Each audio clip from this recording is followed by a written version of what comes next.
Coming to you live from deep within a now sunny but also very muddy and rainy Objection! You're on a hearsay.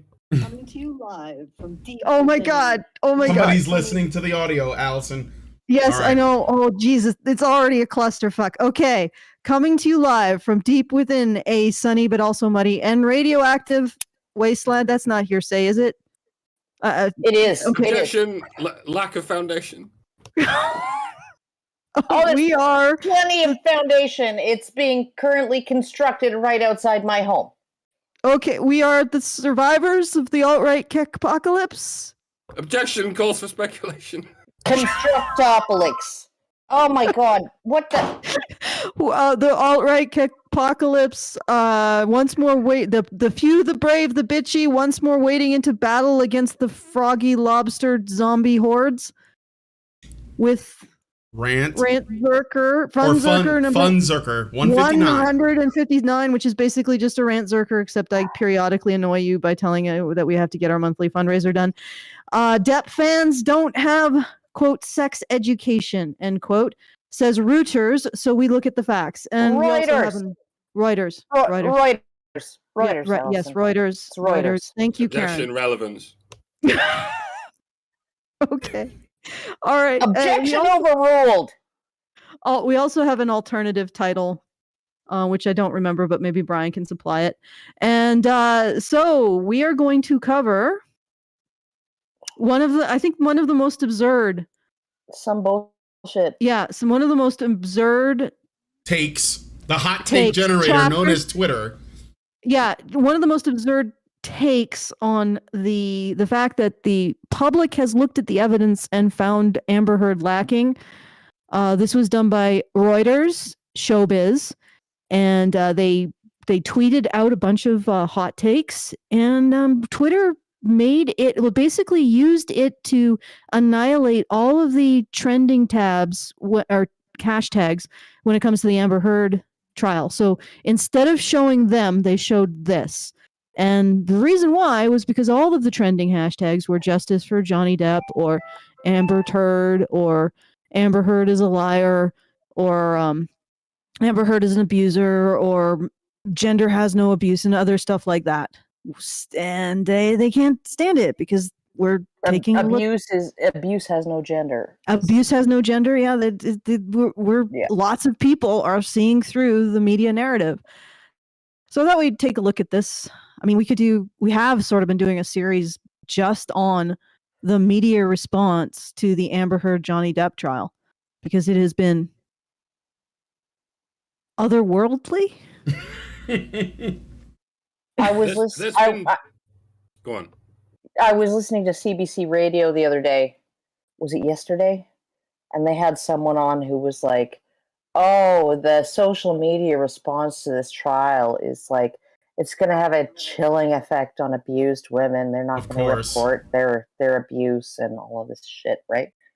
It's just geez, a chilling effect on people reporting abuse. I'm sure there are men who know nothing about what that's like.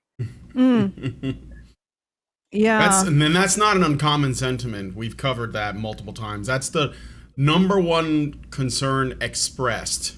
I don't know if it's legitimately felt, but expressed by the pro-Me Too types. Let's put it that way. Yeah, the corporate media. Yeah, or Justin Trudeau to the tune of more than $1 billion a year funded media. Yeah. Mm-hmm. Yeah. We haven't even scratched the surface of the boil that is CBC here in Canada. Oh, we haven't done a single bit of CBC coverage. It's not a boil. It's not a boil anymore. It's an anal fistula. Look it up. Google it. Google image search. But do not do that. Yeah. Don't do it. Do it. Don't do what Karen is saying. Don't. Okay, so I figured we'd dive into the Reuters, because Reuters, because they conveniently broke their poop into segments, and we could look at each one, and if we go over time, we don't have to look at the next one. So that's, yeah, Well, they're we're sure very, to they're go over very. time. They pinched I off always lots appreciate- of nice small pieces of shit. Yeah, I no, always Unlike appreciate- Amber Heard, who just let it all go in one go. So Yeah, I always it's appreciate it when- many small turds. yes, I always appreciate it when corporate media keeps it nice and short or well packaged. It's still the same old bullwash, but at least it's manageable in manageable chunks. But I also want to point out to everyone listening that we are doing our monthly fundraiser to fund the costs of Honey Badger Radio, and that is at feedthebadger.com/project/badger-media-blitz. You might notice that this channel has suddenly come active. It is because our main streaming channel has received two strikes, and we are waiting out one of the strikes because I'm really nervous about the sudden death that YouTube has put us into. So we'll be going back to that channel as soon as we have waited that out. That'll be June 8th. So see us there. Honey Badger, it's Badger Live Streaming is that channel name. Badger Or go Live to Streams. HB Radio on Rumble, and you can also find us on Odyssey too, under Badger Live Streaming. And I am syncing up this channel to our Odyssey channels too, so you can find us there. And if you would like to make sure that this content keeps coming, please go to feedthebadger.com, follow the pop-ups, or go to feedthebadger.com/project/badger-media-blitz. Every bit helps. $5, $10, every bit helps. It's really appreciated. Otherwise, we disappear because we are supported by our viewers. Also, another thing, if you want to send us a message, you can do so at feedthebadger.com/justthetip, and that will be uncensored. So YouTube doesn't see it. PayPal doesn't see it. Nobody's going to get their little feelers into it. It only comes down to whether or not we want to say what you're telling us, which we most likely will, unless it's going to get us yanked. So that is feedthebadger.com/justthetip.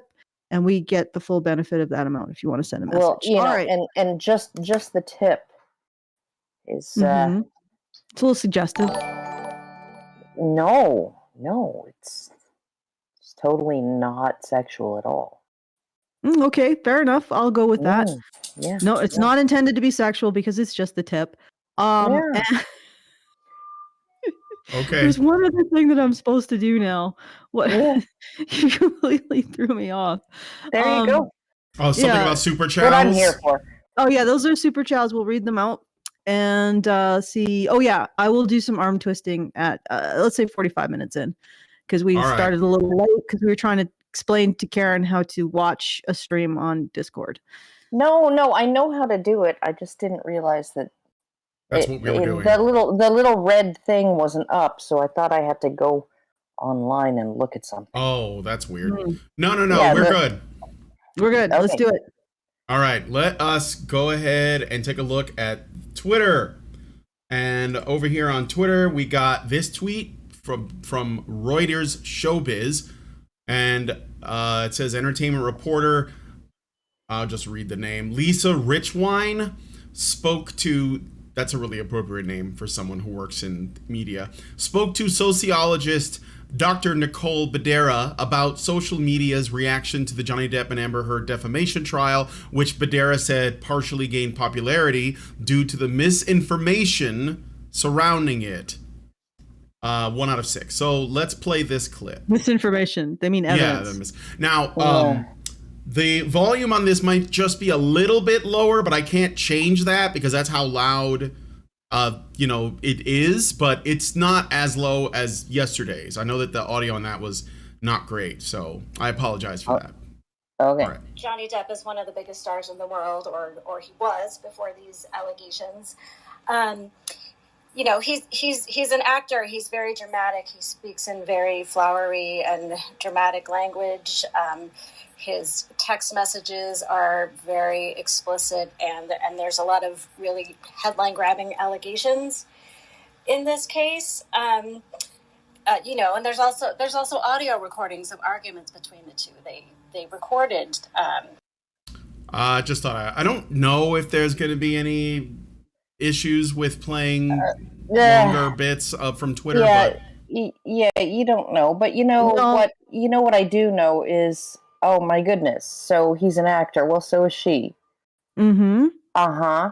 Well, they're And making he's he- the powerful partner, Mario. And who's right? the more extravagant speaker, at least in court? Johnny Depp just sits there going, yes, you read that right. Yes. yeah. Yes, you read that right. Mega Whereas pint. Amber is trying her college best to try and cry on the stand, but as her acting coach told us, she can't cry when she's acting, so there's no actual tears. She's just going, Yeah. She's making the face though. She's making Yeah. the ugly face, you know. Yeah. Yeah. Except Yeah, when she's no, but also doing the V of anger. Yeah, but what's infuriating about it too is like, you know, when you're trying not to cry, it's actually really really unattractive, Mm-hmm. right? There's no way she was going to actually try not to cry, because that's like a Kyle Rittenhouse moment.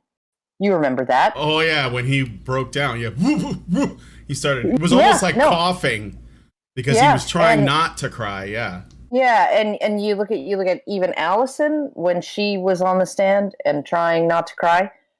It was you could just tell she just does not want to lose her composure, and she's trying not to, and blah blah blah.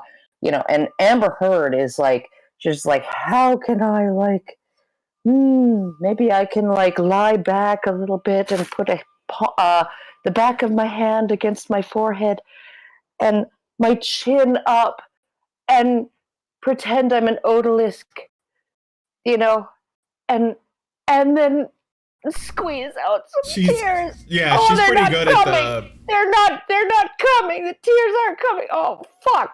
He's big on doing the brow furrow thing too, where my god, you know what I mean, where she curls her eyebrows, and she'll even do that when she's not on the stand, just when the camera's on her. Oh, I better furrow my eyebrows, really. I mean, look super sad, like Beaker. Yeah.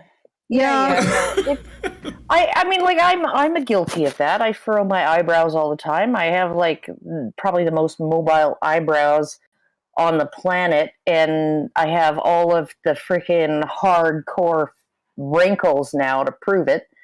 But yeah, no, it's not something that you really. She probably thought they were going to put those tears in afterwards, you know, in the post-production stage. Yeah, no, when Industrial Lights and Magic is going to get on that. They were asking whether she was sniffing something, and I'm thinking, oh fuck, she's like snorting some kind of freaking Citrusol or something like that to see if that'll work up some tears. Yeah, no, this is something I have to bring up. There's been a lot of bias on both sides of this, and it's all unnecessary. And one of them was, oh look, she's putting something up her nose right there on the stand. What's that about? She's putting something up her nose. No, it's a tissue, dickhead. You can't transport powder on a tissue, and you can't snort powder off a tissue. It just gets absorbed into the tissue.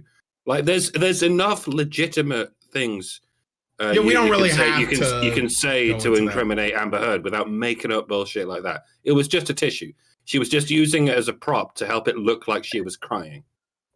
Yeah, there's no need to, like you said, there is more than enough sufficient evidence to condemn her without having to make things up. Yeah, you know, all I know is I've never put a tissue to my nose and sniffed. Yeah, I know, that's weird. You put a tissue to your nose and blow. All right, well, let's keep going. Both of them admitted to recording each other when they were fighting. So you don't always get that, and that adds a new dimension to it all. But one of the biggest reasons, and something that we are here to talk about, is the fact that it's televised and it's live streamed. There's several cameras in the courtroom. Many judges don't allow that. So you see not only the witness, but you see the reactions from both Johnny and Amber and the attorneys, and you can even see some of Johnny's fans in the courtroom. And it has really just given people plenty of material that they can circulate online through social media, TikTok. Wait. Yeah. Are there no Amber Heard supporters or Amber Heard fans in the courtroom? I mean, I don't know why there would be, but I can only assume mathematically there's probably are, yeah. So, but we're only going to mention Johnny's fans. Of course, yeah, of course. Because they're just I think or Johnny's supporters. Yes, Johnny's supporters. There's plenty of thought pieces written about this that, you know, this is Amber Heard is the victim here because, you know, her case is weak and people have opinions and they share them. So, well, and also, I guess there's nobody in the courtroom who is on her side. I mean, like, last I checked, half the courtroom, the half behind the plaintiff is in support of the plaintiff, and the half behind the defendant is in support of the defendant. Typically, that's how things generally tend to sort themselves out. Was her side of the courtroom, of the gallery, completely empty? What? Oh, I don't know. Or just was filled really hard with to tell. press. Well, was there nobody there who was this people who knew her or people who like her? You know, I don't think there was a heck of a lot of people there for her. But most likely, I don't think yes, there were a lot of people there who liked Johnny and were there just because they're like, I'm just a Johnny fan. No, it was probably almost entirely press. But the other thing is that, I mean, what Lisa Richwine seems to be trying to focus on is Johnny's fans, because even if there were big diehard Amber Heard stans in the audience that just love Aquaman for her, I don't think that there's much that they can share or, you know, share virally on the internet that would be all that condemning to Depp, except for maybe the stuff that Heard claimed when she was on the stand. That's like, there isn't much else to my understanding. You know, there just might not be that much material, and she just doesn't seem, at least in the court of public opinion, she's not lacking in support. I mean, she still has support, which is wild, because I see, you know, I look on Twitter and I see Alison arguing with people about it. But in general, it looks like most people are on Depp's side here, or at the very least, that's just where the evidence led them. They're not just like, I want another Pirates movie, so I'm going to support him. You know. Well, she wrote a piece in the media, accusing him, right? Yes. And it was published, and he responded by releasing the full audio of an argument. Where she was like, well, I didn't punch you. I was just hitting you. I didn't deck you, right? Yeah. There's a difference. Yeah. There's a difference between decking and hitting. Okay.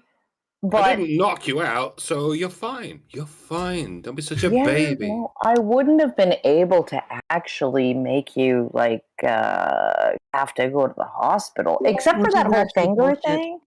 Except for that finger thing, you know, which was like, it was just an accident. So to get to the topic here, yes, there were Amber Heard fans in the audience. Apparently they sat in one row, but of course, all we have to be concerned about are the Johnny Depp fans. Well, because he's the abuser. He's the abuser, and these the Johnny Depp fans are there to intimidate. Yeah, that's Amber the usual Heard. narrative. That's the usual narrative. Yeah, there's a lot of bias in favor of Johnny Depp in social media, but in the press, in the corporate media, all you get is the occasional bias towards Amber Heard. And there's also bias in favor of Amber Heard in social media, but there's all kinds in social media, because any Tom, Dick, and Harry can make their voice known in social media.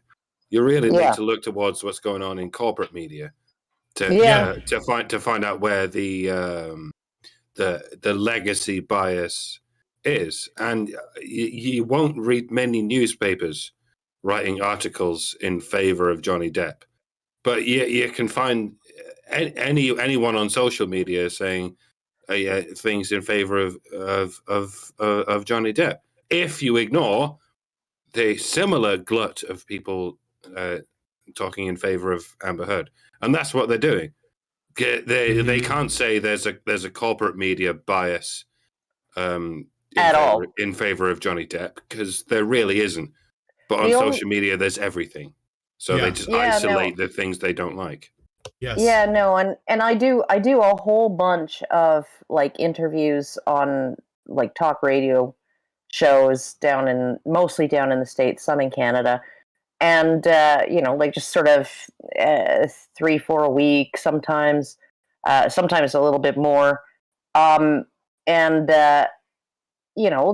last Friday, I was on a show with someone named Karen Cataline.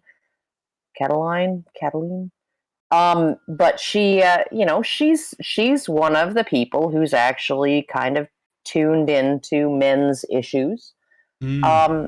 And we talked about the Johnny Depp Amber Heard thing, and we both agreed that, it's like this. And this is one of the things that I always make the point of when I'm talking about a case like this, or say Tiger Woods or Kobe Bryant and the divorce settlements, the crippling divorce settlements and things like that. Right. Arnold Schwarzenegger and all of that stuff. Right. Is that I'm not so much concerned about Johnny Depp, right? Like Johnny Depp is not going to end up divorced and living the rest of his life out of a 1994 Buick Skylark, right? Like that's not going to happen to Johnny Depp. Even if she cleans him out, even if she wins this case and gets awarded costs and he has to pay through the nose for her legal fees and all of that stuff, it's not going to completely destroy him. He's not going to be bankrupt, right? He's not going to have to give up all of his mansions, maybe just a couple, right? Okay, so like he's going to be okay, right? I'm more concerned with the fry cook or like the personal accountant or the real estate agent or the insurance broker or the cashier or the dude who unloads trucks at Walmart who gets divorced and gets cleaned out or who gets falsely accused. And he doesn't have the money to sue. He doesn't have the money to fight it in court. He ends up taking a plea because they promise him less time if he just says he did it than if he fights it and he loses, right? Those are the men that I'm worried about. But these high profile cases, and the fact that they're actually attracting so much attention, right? That actually puts everybody in the country on notice, right? And that's why the counter campaign against this, right, against the Depp support, right, is so intense in the legacy media, is because they don't want people to actually realize that there are, guys who just work as servers at your local steakhouse or whatever, who have to go through shit like this, right? And who don't have the resources to even fight the accusation, let alone get a monetary reward over being defamed, right? Mm-hmm. They don't want anybody to know that, right? And so I think these cases, these high profile cases with these rich people, like I'm generally not that interested in them. I'm just like, he'll be fine. But they do serve a purpose because everybody's watching. And on the other hand, also, like he's dealt with this. He said specifically that he wants to clear his name for the sake of his children. And of course, for the sake of his children, his reputation, everybody, right? Everybody, his children, the people who see him in the, like walking down the street, like everybody. It's your reputation, right? And if you're a famous person, right, I can totally see that, because if you're a recognizable person and all of a sudden you have a reputation as being some kind of violent scumbag, right? I mean, if I'm just some random Karen, right, that is never recognized in public, and somebody says some fucking bullshit about me, and it gets published in my local paper, well, I can relocate. I can move down to like Drumheller or some shit and live a normal life. But if I'm world famous, there's nowhere I can go to escape that reputational damage. Yeah. Yeah. All right. So I just want to remind everybody, we are doing a fundraiser, feedthebadger.com/project/badger-media-blitz. Please take a few moments to just go there. $5, $10, every bit helps. We haven't seen anything yet, which is, it's a little disconcerting, but please do go to feedthebadger.com and follow the pop-ups. And if we don't get anything, $10 if you don't have $10 would $10, yeah. $10. No. Or 13 boluses. Well, 13 boluses. Like the stream, I see that we have 71 likes and there's nearly 170 people watching. Mm-hmm. So give us likes. 123 boleros. Yeah, or those. And if you hit like, I think it really helps us potentially reach other people. So, it could theoretically become a trending video, for example, but it will certainly pop up in more feeds. So smash the like button for us. If you can't do anything else, do that, and or share the stream, on your social media. So don't do any of that. I'm using reverse psychology. It works. All right, let's play another section of this Twitter clip. And everything. This type of social media response is pretty common in high-profile gender-based violence cases. And one of the reasons for that is that there is a lot of misinformation that takes place around these gender cases. Why is she calling this? I know that there's more to the clip, but why is she calling this gender violence? She's calling it gender-based violence because domestic violence has been completely, since 1994, has been completely redefined in the U.S. legal system as gender-based violence. It's considered gender-based violence at the UN, in every single international NGO organization, right? Like every single institution in our system considers domestic violence to be gender-based violence, mainly victimizing women and girls and mainly perpetrated by men. Yeah, it's like woman from Ms. Magazine, when she was describing domestic violence, she said we should just call it wife beating because that's what it is. So that was from the Red Pill. Yeah, that was from the Red Pill documentary. Yeah, and if anyone who's listening hasn't watched the Red Pill, shame on you. Yeah, it's great. Cassie J is awesome. But yeah, she did a really fair job. Really fair job on that. Mm-hmm. And she's evidenced that that feminists can indeed be turned. Yes. Well, can be convinced. I won't say converted. I won't say turned. I won't say flipped. I'll just say convinced. Right? Yeah. That they can actually. And it took her a long time, and that's really the thing. It took her about 3 years. She said that transcribing hundreds of hours of footage of interviews and actually having to write it down as she was listening to it, that was when she was actually kind of... it was in the editing process that... Yeah, in the post-production that she was just like, oh, crap. These people have a point. So. Well, this is the thing. I told Cassie this too. I think that the thing that she has that seems to be a rare quality in people is the humility to see something and accept that you were wrong and that you were living under a false idea about reality. And that you were too prideful or too egoist or whatever to be able to say, you know what, maybe I'm wrong, or maybe the information is wrong, or whatever. And Cassie did it, and it's painful for people. It's a painful process, but she did it. I mean, I will forever be grateful. She had the humility to say I was wrong. Yeah, so. No, she managed, and it's like there's a lot of people who haven't actually given any of this a whole lot of thought, and they're a whole lot easier to convince, because every single time I get up on a stage and I talk about domestic violence, and then I get down from the stage, I'm swarmed by people, right, who are like, well, my brother had to deal with that, or my male cousin had to deal with that, or my son is dealing with that. Yeah. And, and so like people know, there's lots of people who know it's going on.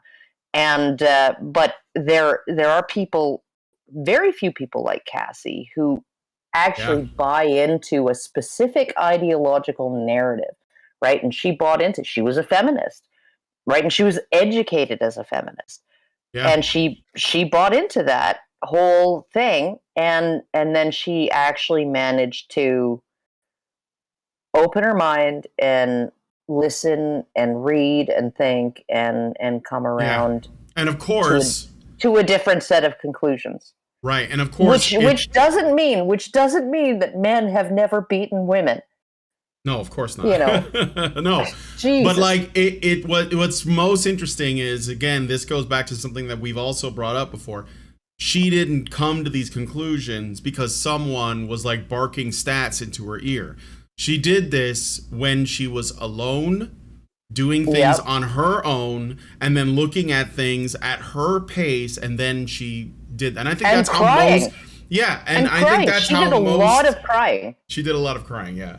And I think that's how a lot of people change their mind. It's usually not because someone is telling them, something, because people don't respond to that very well. Generally, again, it comes back to pride. But eventually, when they're alone and they're thinking about this stuff, or they're working on something related to it, and they're really like drilling down on it, that's when they usually come to that conclusion. And of course, they will say, well, I did that. I did. Like, if they still have that, pride, they'll take credit for changing their own mind. Yeah. But, I did the work. The work. Yeah. No. No. But it's like. It's really difficult to find that sweet spot between just spitting out statistics and information and to a resistant audience, and then sort of winning the hearts and minds and stuff. And like Cafe does a fairly good job of using advertising in a certain way, right? Like when they talk about fathers' rights. What they do is they put up a billboard with the back of a man's head and shoulders and his, little child, right? His little 3-year-old, their little cute, adorable chin propped on that shoulder as he's carrying them, and Cafe says children deserve a relationship with their fathers. They don't, they don't necessarily take the angle of men deserve a relationship with their children, because nobody feels any kind of sympathy for that anymore, right? So you have to come at it from different angles. And you actually can bring people on board with, fatherlessness harms children. You're not going to get any sympathy with the argument that fatherlessness harms fathers. But you can with fatherlessness harms children. So, it's just all a matter of like how to reach people. And but as much as I have enjoyed arguments online in which I completely destroy opponents, and to the point where they block me or get me banned from Twitter, you're better off, Karen. You're much better off. No, I'll be better off when Elon Musk takes over, and then I can become addicted to Twitter again. All right, and I'll be able to say whatever I want. Actually, before we do, I just want to remind everyone, because we haven't gotten anything in, which is like, oh my God, that's actually terrifying. Brian, Do you have The wailing feminists. No, I was thinking we the could play wailing Pappas. feminists queued up? No, don't do it. Yeah, Don't do it. what? Don't do what? the The wailing feminists. Just queue it up. Karen's theory is that if you Find it. threaten No, people with- if they don't throw us a bone, we punish them. Okay, that's Karen's theory. So if you would like to help Hey, us out, it works for Obsidian. Yeah, we haven't gotten any further, and that's actually a little bit distressing. It's I really want to make sure we're able to do this content, and it only happens if you guys support us. That's it. Like, we disappear if you don't. And I don't want to disappear, and I don't want how we talk about these things to disappear. So please go to Feed the Badger. Just take a few minutes. Go to feedthebadger.com. If you're able to do just $5, that's great. Every bit helps. And I guess we'll do something at 3:45 to encourage that. That's like 2 minutes from now. Encourage to punish you if you don't. All Maybe right. 350. Let me let me play the rest of this. I think that'll be good. They're a really good tool for radicalizing people into more conservative and extremist ideologies. And so while that isn't everybody... Okay, stop.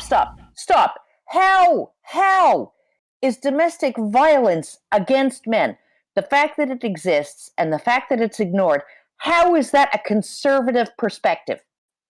I think it is. I honestly think this is what they believe. Acknowledging male victims is now a conservative position. Marriage is a conservative position. Children that are not being groomed is a conservative position. This is not like it's not hyperbolic, man. This is what they believe. Brian. Yeah. Okay, children that are not being groomed is in fact a conservative position. Yes. Marriage is in fact a conservative position. Like, people should get married before they have kids, People and they should stay having married. families, Those things are. But fathers in the home. But the idea of domestic violence being perpetrated by wives against their husbands, right? That is something where we should consider the man the victim. Mm-hmm. That's not a conservative position. Shouldn't be. I mean, that's a progressive position, right? Because I guess you can go back and look at some Robbie Burns poems, like the Ode to a Henpecked Husband and things like that, right? Where and certain cultural practices like the Skimmington ride and riding the donkey backwards and things like that, where a community would punish a battered husband for being battered by his wife, right? And she would have to eat the social censure with him, alongside him, right? Mm-hmm. So it was frowned upon, but he was never considered a victim. He was just considered a failed man. Yep. It's never like the conservative position is Johnny Depp should have been able to somehow, without ever raising a hand to her or his voice, made his wife happy enough not to beat him. That's the conservative position. Yeah. If mama ain't happy, ain't nobody happy. That's the conservative position. Well, right? It makes sense that it would be, but I think that today conservatives are more open to these ideas, right? Because they see the disintegration of society. They see this disintegration of the family. They see all of these things, and they're just like, what the hell is going on, right? Because they find those institutions valuable, right? Including gender roles. And, like, I think a lot of them are fine. Like, if you're one of those outliers who just doesn't fit into that, fine, right? But there's value in those things. But with it's not a traditionalist position to consider men who have been beaten by their their wives to be victims. That's not a traditional thing. It's that Robbie Burns poem was probably controversial. Mm-hmm. Yeah. It was a controversial. I've just been sideswiped by the most cursed image I've ever seen. Is that real? Yeah, this is real. I just thought I'd put something else up for a second. Well, okay, Karen, I don't know if you've looked at Hannah's recent video that she put out on this channel. It's the reason Johnny Depp might lose that nobody's talking about, and she goes through the history of our approach to society's approach to domestic violence. So the Skimmington ride for both male abusers and abused men, and then goes into how feminists basically climbed onto the foundation created by traditional attitudes of condemning both male abusers and abused men to create a narrative in which, like this woman says, gendered violence, which is absolutely incorrect. We've known since the 70s that there's symmetry, that women abuse men at least the same rate as men abuse women. And for all the same reasons. And for all the same reasons. So domestic violence has no gender, and sexual abuse has no gender. And yet they continue to push this narrative. And interestingly enough, when Brian mentioned that he saw me on Twitter arguing with people. Okay, stop showing me that picture of Kamala Harris. Brian, one of the arguments I was in, a feminist used sexual violence as a threat, the existence of sexual violence as a threat, to try to get women to agree with her framing of the Heard versus Depp trial. And I'm sorry, but anyone who is defending, or any narrative, any ideology, any people who thinks that they are somehow protecting women by defending female abusers is full of crap. Because female abusers also abuse women. Yeah. I mean, really, if we defend Amber Heard, are we defending her ex-girlfriend who was abused by her? How about her sister who was abused by her? No, we're not. People who say that you have to defend female abusers, or you're not part of the sisterhood, or you have internalized misogyny, or you're what is it they call it? A Depp-Heard wife? Oh my God. Is that really a thing they say? Yeah, they're calling women who support Johnny Depp Depp-Heard's wives. They're full of crap. No one who actually cares about women defends female abusers, because female abusers, guess what? Abuse women. Yeah, no, I mean, you look at the case of Nicole and Michael Ryan here in Canada, right? And this was, you can Google it. But she tried to hire a hitman to kill her husband before the divorce was final, so that she could cash in on his military pension and the life insurance. And he had moved 800 kilometers away to just get away from her, and he had custody of their daughter. 9-year-old daughter. So I mean, there's that, right? But she tried to hire a hitman, and the first hitman walked away with the money and said, not doing it, but I got your money. And then reported it to the police. And so the police set up someone undercover to go in and pose as a hitman. And they recorded the whole conversation. And the guy said to her, well, is he hitting you or anything? And she's like, no, nothing like that. But, I'm going to need this done by this date, right? Which was, the date that, the decree Nisi or decree Feeney would come, be handed down from the court, right? Of finalizing the divorce.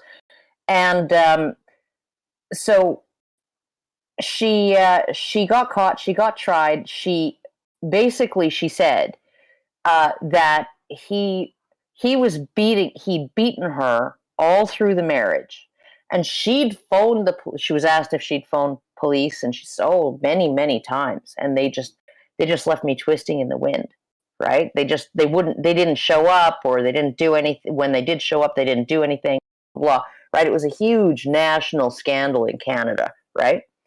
And they opened a federal investigation into the situation. So, like, they made there was a federal inquiry into this case to see if the police had actually not done their duty. And then she was acquitted. The prosecution appealed. And in the interim, between the initial trial and the appeal of the verdict, the results of the federal inquiry came in, and I think it was in Nova Scotia. The Nova Scotia police did nothing wrong. They had no record of her ever calling police for help, but they did have a record of her beating up a family member and also trying to run her own sister over with her car. Okay, so then it goes, the appeal court upheld basically said, no, she needs to go to prison, right? And so she appealed, and it went up to the Supreme Court, they said it has to be retried. So she appealed it to the Supreme Court that she didn't want a retrial. And the Supreme Court said, well, as a battered woman, she's already been through enough. So we're going to stay the charges. No evidence that she was ever battered. The only evidence was that she was a wildly violent woman who assaulted multiple family members, tried to run her sister over with a car, right? Yeah. And beat her husband, who moved 800 kilometers away to not ever have to run into her. I just want to say something personal. As a woman who tries to actually be moral and improve my behavior along lines of responsibility, it is really disheartening to watch absolute anal fistulas like the woman that Karen just described get pass after pass after pass. It's the same feeling as I watch like Amber Heard, as people just excuse her behavior. And when you're trying to hold yourself to a decent, in my case, when I was a feminist, I decided that I would try to hold myself to the same standards that society holds men to. So if men were expected of it, I would do it too, which was really interesting. But in many cases, it was difficult to do. But, if there was work to be done, then I would chip in. If there's physical labor to be done, if it was disgusting or difficult or hard, I'd still do my best to chip in, stuff like that. And as somebody who's sort of lived by that expectation of responsibility, to watch society just, I'm never going to stop, because having a personal sense of my own agency is important to me. But boy, does it just makes your gorge rise. Grinds your gears. It grinds your gears to watch people just excuse this shitty behavior because they're women. Yeah. Because apparently women should be able to do this, or women can't be held to the same standards. And like, if you're trying to be a good woman, it's really disheartening to watch how society enables bad women. Yeah. Yeah, no, and it's not just and the people who are allegedly speaking in the name of women's equality, in the name of gender equality, right? And they're the ones doing it. They're the ones who are, like the Canadian Supreme Court. If you look at the American Supreme Court right now, it's 6 conservative justices and 3 liberal ones, right? Canadian Supreme Court, they're all fucking feminist shills, right? Every single one of them.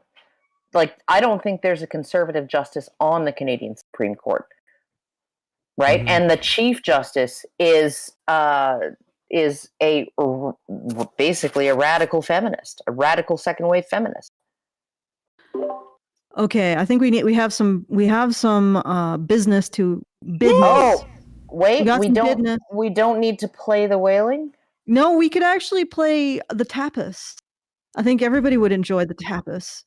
Is that what you want me to do? We'll do the business first, and then we'll go. Yeah, we'll do the business first. Apparently Brian wouldn't enjoy the tapas. I do want to do a shout out to Albert Rado I think Albert Nada Retro. Yeah, you donated $100 when you intended to donate $25. I can see if I can refund that. Be careful, because what happened is that you put in 4 $25 things. So you might have gone there before, put $25 in it remembers you.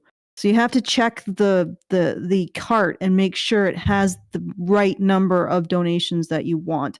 So just tell me if you would like a donation, or you'd like some of that back. And what else?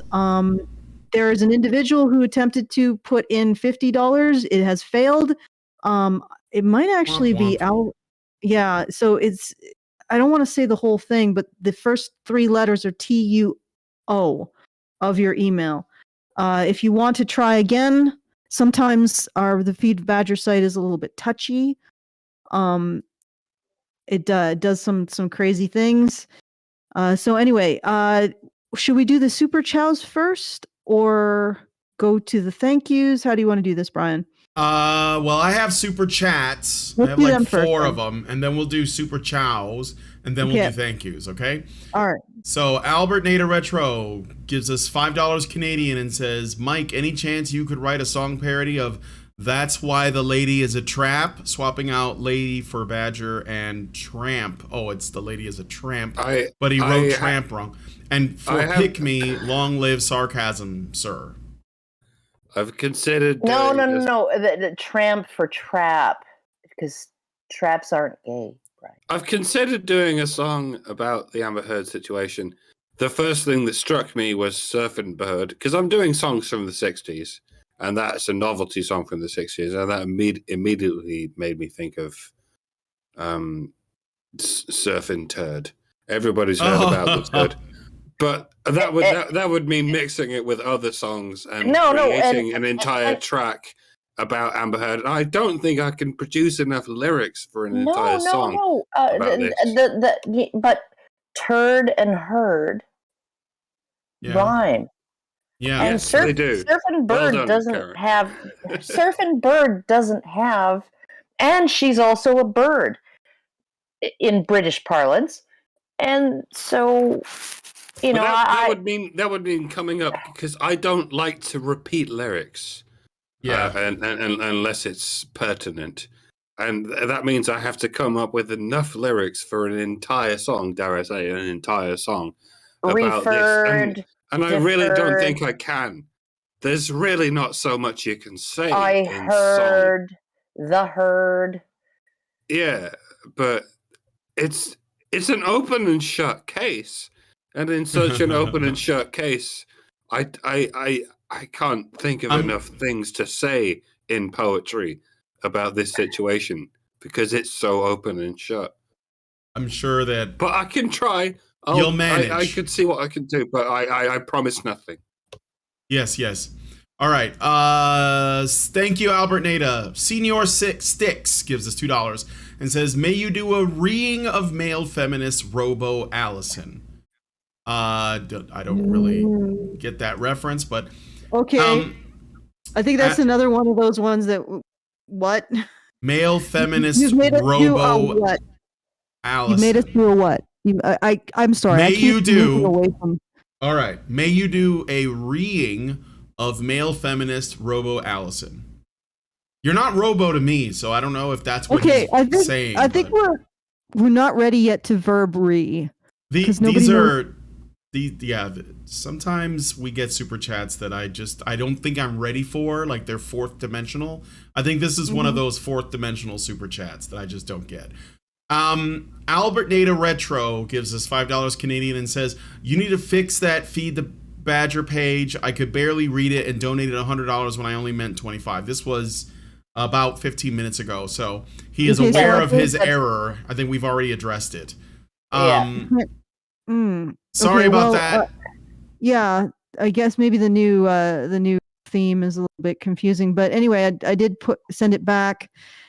Please be careful next time because sometimes they take out financial fees. Yeah, we now no longer have the ability to refund shit without financial fees. So just double check your carts to make sure that you're donating what you want, because sometimes it'll stack them if you've came before and you're like, I'll do $25, but maybe later. And then you come back, that $25 will still be in your cart because it remembers. All right. It's like Amazon. I got one more super chat. Richard Bier gives us $1.99 and says, there was a case in the U.S. like that, the Dahlia. Oh, and then I got a Rumble rant from Zeranx. I didn't forget you guys on Rumble for $5. And he says, to counter the decline in families, compassion for men must occur. Trads, you mean coddle them? Feminists, LMAO, Joe Rogan types. Raised eyebrow. Yeah. So, all right. Yeah. Thank you, Zeranx, for that. Now I've read all of the things. It's actually a really difficult position because conservatives do often, and I'm not talking about fiscally conservative people or libertarians, they do think that coddling men is a terrible idea. Yeah. And all you're talking about is actually considering the point of view of men, recognizing that men have a right to their own identity and have their issues recognized. And the other thing is that men now are in many ways are primarily responsible for the maintenance and running of our society. You get rid of men and you've lost sewer, you've lost lighting, you've lost heating, you've lost most of construction, water, most food production and distribution. Like, men form the core bedrock of systems of our society. Yeah. And it's ridiculous to think that we can ignore their issues and continue to have a functioning society. Sorry, conservatives, but at some point, you got to take care of your draft horse. You can't just keep whipping it and feeding it 1/10 of what it needs and expect it to still be able to function. Yeah, no, and it's not just that. It's also the software systems and stuff. Like, you look at software, and there's lots of women on the front end picking what color the buttons should be and what shape they are and where they should be configured put on the page, right, on the screen. But the people who are writing the actual full stack code for those programs, it's almost entirely men. Yep. Mm-hmm. So you can't, like, it's absolutely a losing proposition. Or conservatives constantly say that men need to suck it up. At some point, men can't, because they're not robots. They are human beings, and human beings need certain things. They need things like a positive sense of identity in order to continue to function. They need emotional support in order to continue to function. They need all kinds of things. And what I've noticed is that conservatives are absolutely behind anything that benefits women. I mean, to a certain point. The only thing they don't seem to be behind is abortion. But then, even then, they frame it as not benefiting women. At the same time as they're very protective of those benefits to women, and yet they don't seem to think they have to care about the people who are providing those benefits to women. And let me bring up yet again, the New Zealand study that found that over a lifetime, women's best net contribution, women as a group, right? The median contribution, right? The average contribution of a woman into the tax system, right, is negative $50,000. And by the time, that's at age 65. And if she lives to age 80, she's taken out $120,000 more than she's put in. And if men live to age 80, they've paid their balance. They're at a zero balance. They've taken out as much as they put in. And their maximum contribution to the tax system in New Zealand, when they're at 65, is about $45,000. So men are funding the system, but there's a reason why pretty much every Western country regularly uses deficits, relies on deficit spending, has budgetary deficits, and borrows money year on year on year on year, because you can only tax men so much. And if you tax women to the same degree as you do men for their income, which you have to, you can't, because it's based on income, not based on gender. Yet. Like what you do is you like you end up with nobody's able to make their freaking diversity quotas, because women are like, well, the juice isn't worth the squeeze here.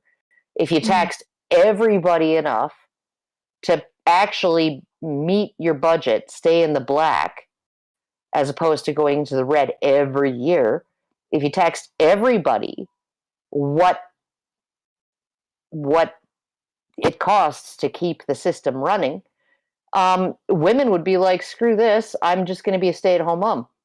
And then all of these woke corporations and woke government agencies wouldn't be able to, meet their diversity.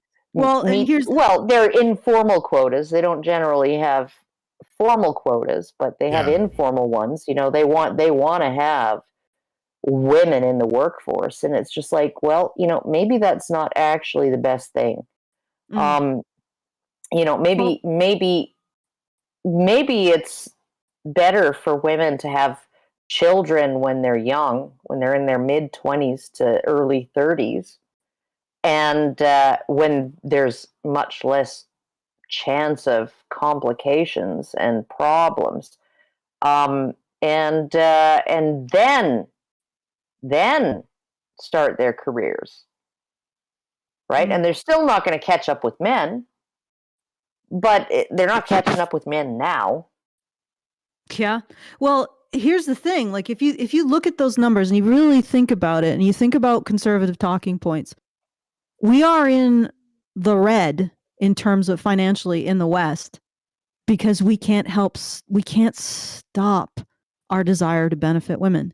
Yeah. Like, we have no brakes on it, at the same time as we resent, like, conservatives resent giving anything to men, to the point where they just lose their fucking shit over trans women. And trans women, there's a lot that goes into being a trans woman that would probably turn off the average man to just like waltz into that lifestyle in order to get the benefits of women. Okay. And they absolutely, like, conservatives so despise giving anything to men that they are up in arms at the very idea that some men might have escaped the plantation. And it's actually interesting to watch, at the same time as our societies are basically providing for women to death. I'll be honest about that. Oh yeah, and it's nobody wants to challenge the instincts behind all of this. Yeah, but even on the plantation, you would think that, the male slaves, they'd have, I don't know, an opportunity to sire children, things like that. Like there's some kind of role, right? That's uniquely male, that only men can actually perform, right? And that all the things that they are doing, right? Yeah, but you're not allowed to say it. You're not allowed to say it. You're not allowed to acknowledge it, and you're not allowed to thank them for it. You're not allowed to be grateful for it. Well, we are. I'm totally thankful. But I've had nothing but construction out in front of my house for the last week. It's going to go on another 10 to 12 weeks, right? They're ripping up sidewalks, ripping up the pavement. They're replacing the curbs, the sidewalks, the pavement, a whole bunch of stuff. They, the lampposts, everything, right? Neighborhood renewal project. And It's all men. It's all men. Doesn't matter what they're doing. You know, what color of coveralls they're wearing. Are they wearing orange because that's electrical? Are they wearing blue because that's water and sewer? Are they wearing what is it? Gray because that's natural gas? Like, what are they? It doesn't matter. Even my psychotic dog is like, oh, well, you know, if they're in coveralls, I like those guys. You know, your dog Kevin. Yeah, no, she knows who to. Yeah, who no, to be she's thankful. just like, oh wow, it's like kind of like watching a movie out the front window through a filter of dog snot that makes it all look like an impressionist painting. Yeah, but I mean, I know she exactly doesn't what you're lose her saying. fucking marbles. She doesn't lose her mind, right? And then some woman walks by with a little freaking yippy dog, and she just like fucking flips her shit. But yeah, and this is like this is reality, and nobody is talking about. Oh, hey, nobody's actually pointing out. Okay, so we got these guys who are basically responsible for all of the real needs in our society. So all of the utilities. Yeah, the shit that you can't live without. The shit you can't live with, because I can tell you guys, we aren't going to be going very far without the utilities that men provide. Food, fuel, and housing. Distribution. Yeah. So we see that these men are responsible for this. And in general, the average conservative and non-conservative, like on the other side, does not want to talk about the fact that we aren't paying attention to the issues of the people who are directly responsible for the most important jobs in our society. And if we don't pay attention to their issues, that seems like it's like a really bad idea. You know, it's like not paying attention to the engine light when it comes on for 5 years and then complaining when one day your engine falls out of your car. Well, yeah. It wasn't the engine, Alison. It was the transmission. The transmission. Okay, whatever. So it just falls out of your car and you're like, well, you know, you sort of deserve that. Like we're talking about, you know, where people are now starting to sense that something is wrong with society. You know, like there's a 70% baby formula shortage down in the States and all kinds of other crazy stuff. And people are starting to realize, hey, something's off. Well, yes, you have neglected the engine of society for generations. Yeah. And now the transmission is on the side of the. Congratulations, conservatives and non-conservatives.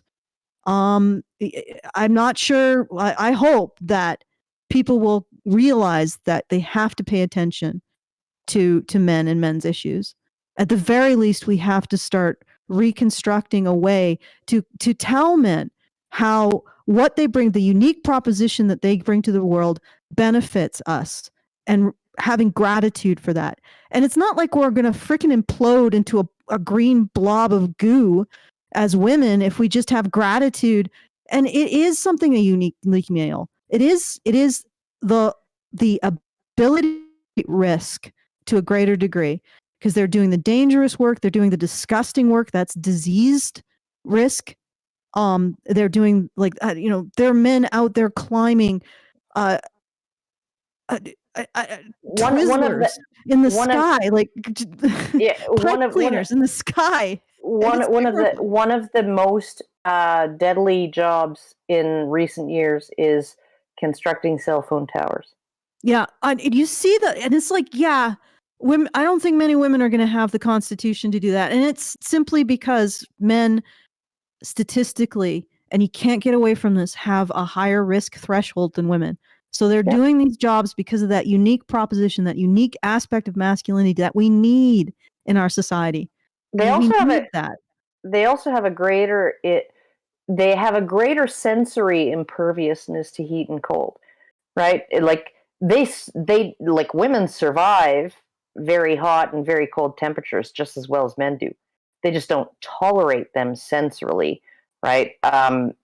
As well as men do. Their level where this like, this is really uncomfortable, right? Like air conditioning is actually sexist, right? But it's not sexist because of any kind of, conspiracy against women. It's just that women evolved as the mother-infant dyad, and feeling uncomfortably hot or uncomfortably cold is an early warning system to go check on your baby to make sure that your baby, who is not does not have the same ability to survive extremes of heat and cold, is doing okay, right? Can I bring this back to topic? Because Yes. that is so true. And there's one particular prejudice that I've seen directed towards Johnny Depp in this trial. There are people who are saying, well, why hasn't he been crying? Because, and the answer to that is because he's a male victim of domestic violence. Well, because he's a male, and males, he's a man. It's very, very like. But they talk about how there's a people biological. There's a biological. Yeah, reason. but Karen, they talk about how people judge women for not looking like the kind of victim, the perfect victim, and yet they are also judging Johnny for behaving like a man as opposed to what they think a woman should behave like as a victim, and it's so hypocritical.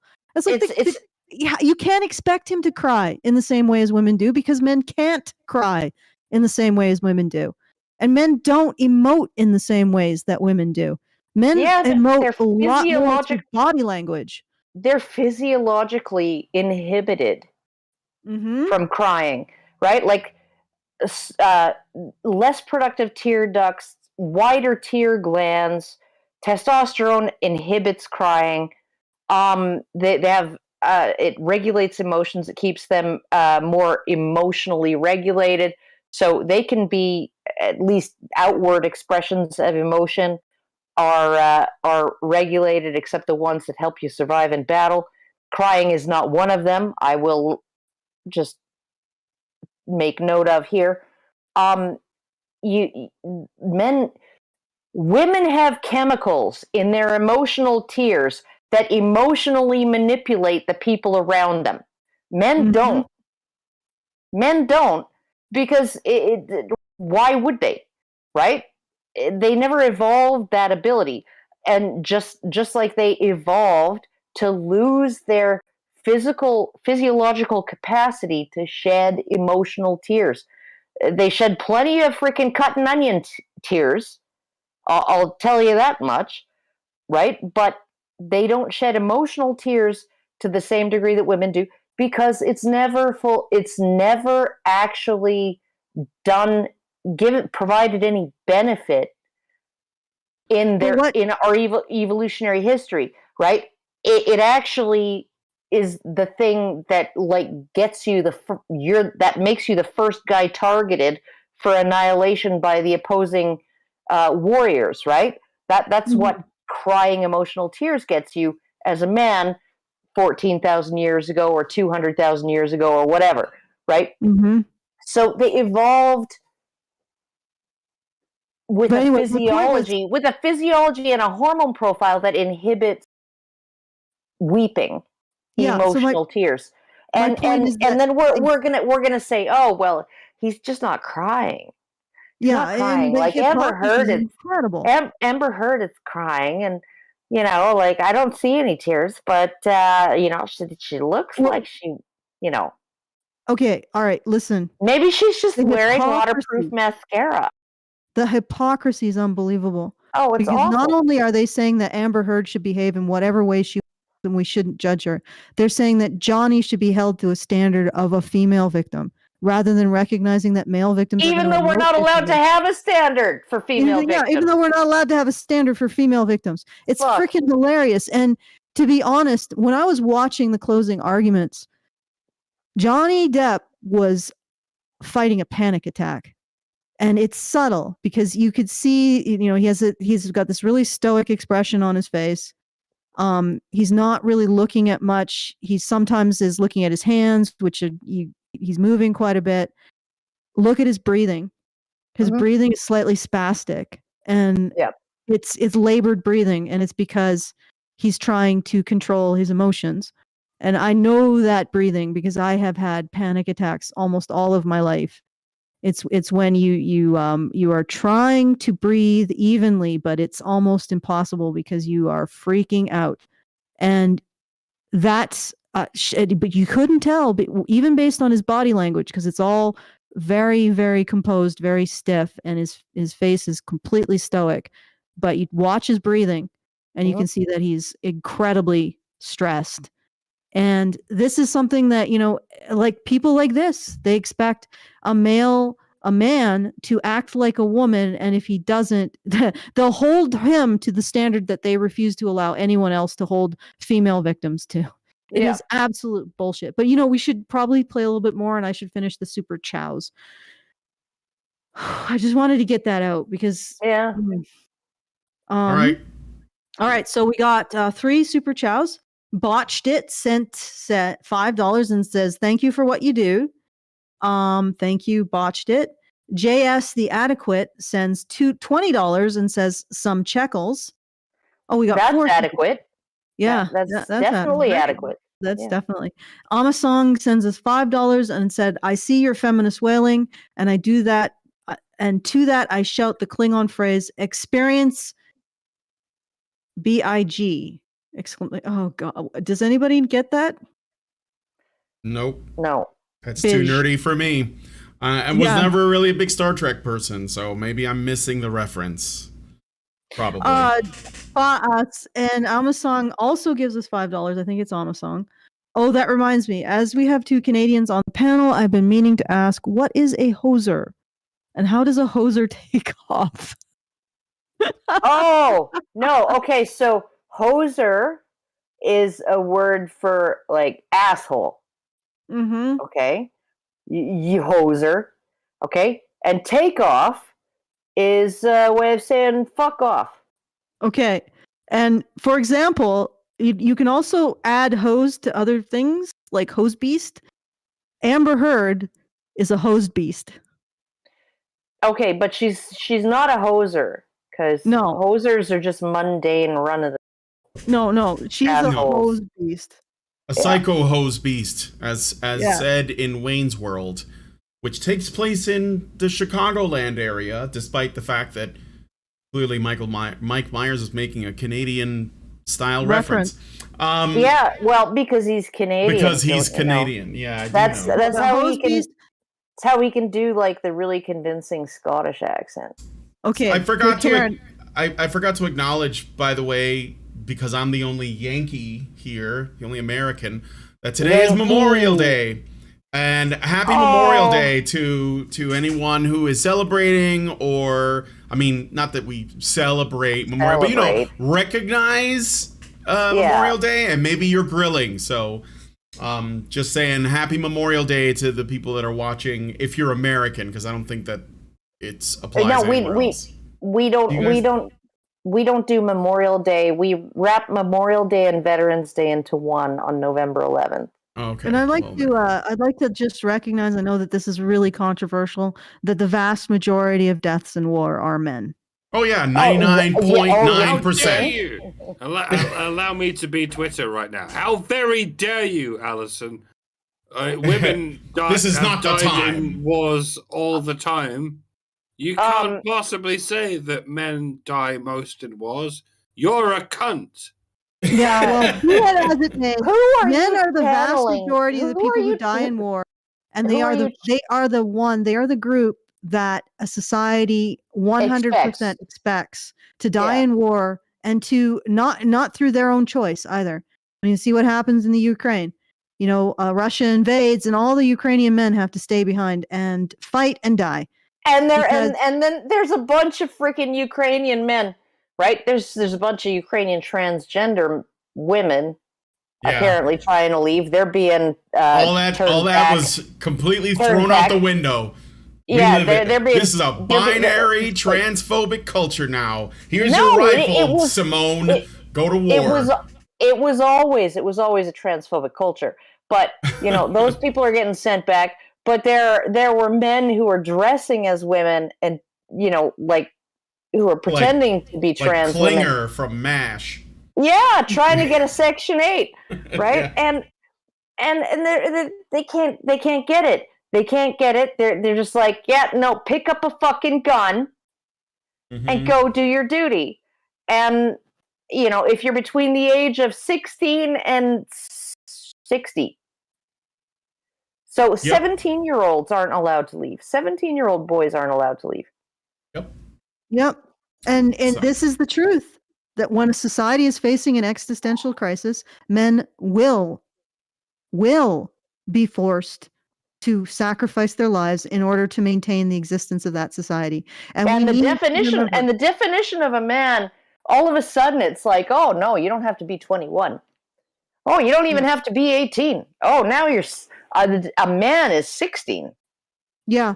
And you cannot, the reason why it's really critical to remember the vast majority of men, the people who die in war are men, is because it contradicts one of the most fundamental and destructive falsehoods that our society has constructed, which is the idea that society exists for the benefit of men at the expense of women.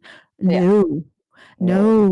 Any group of people that is expected to sacrifice everything, their lives, their well-being, their future, everything for the existence of society is not benefited by that society over the group that isn't.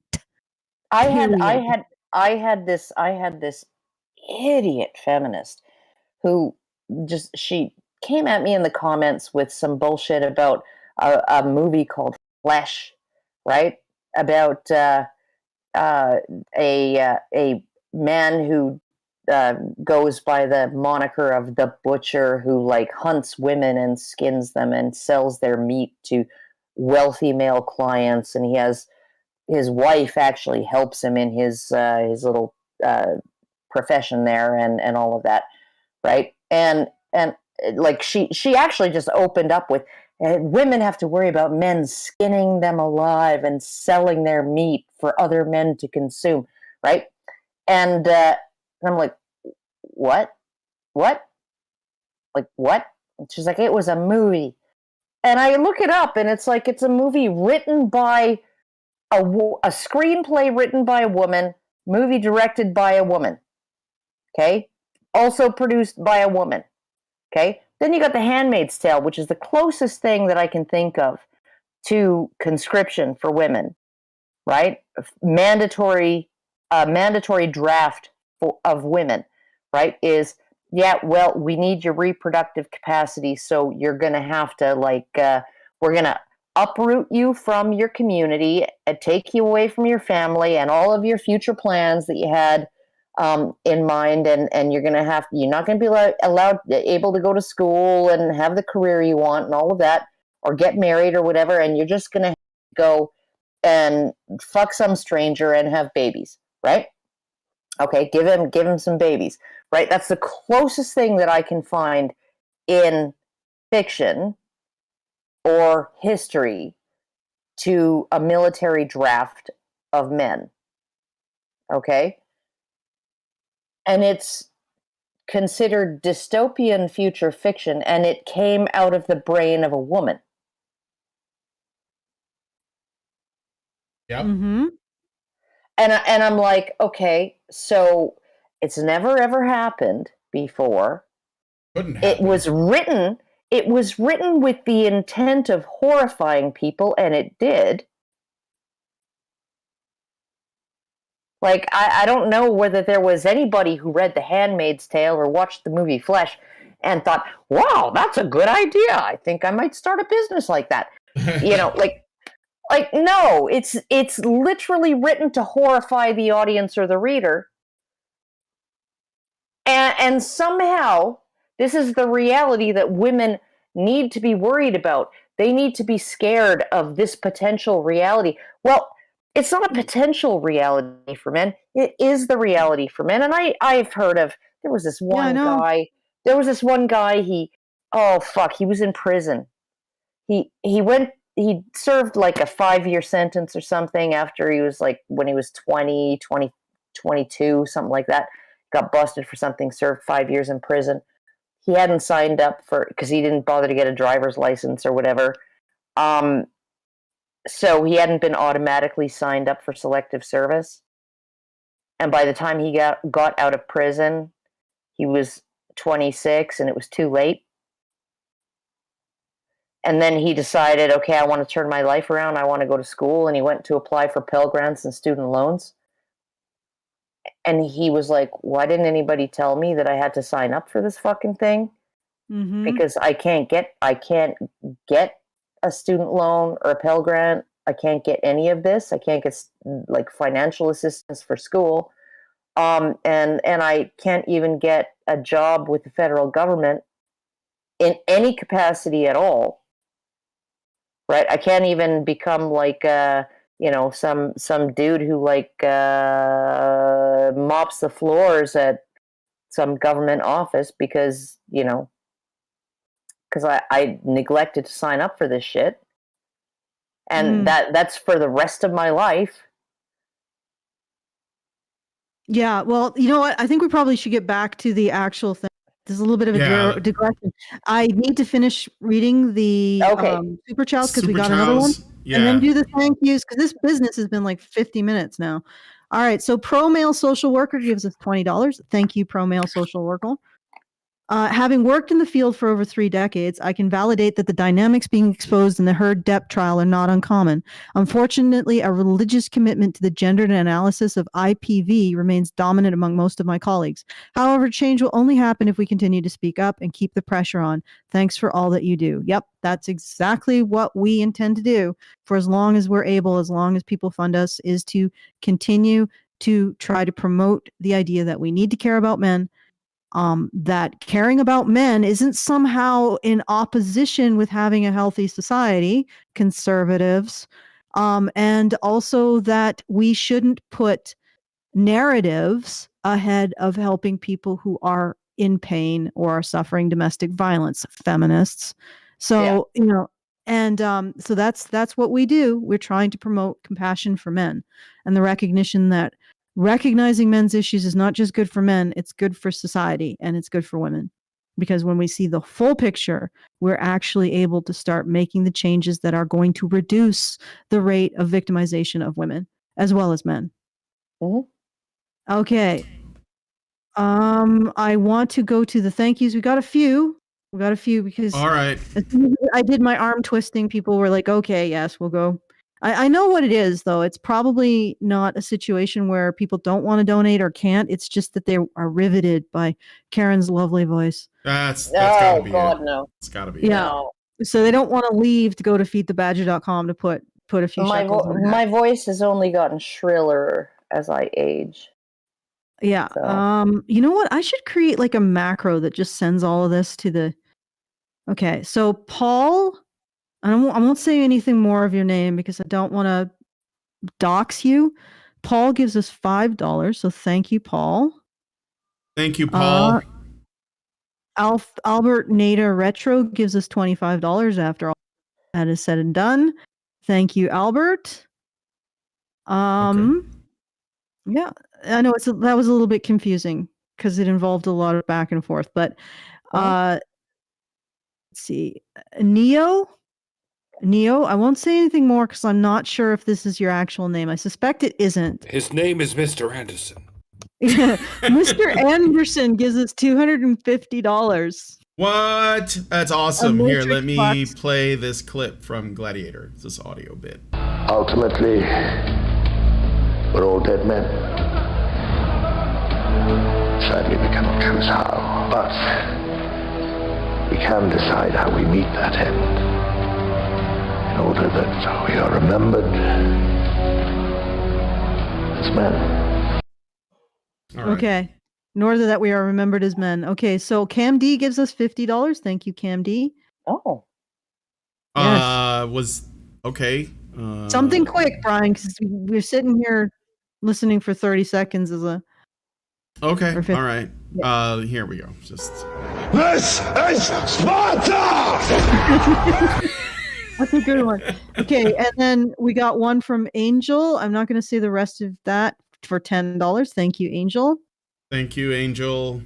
Oh, and if you want to join, I'm sorry. What was if you that? want to join our very generous supporters, please go to feedthebadger.com. You can follow the pop-ups, or you can go directly.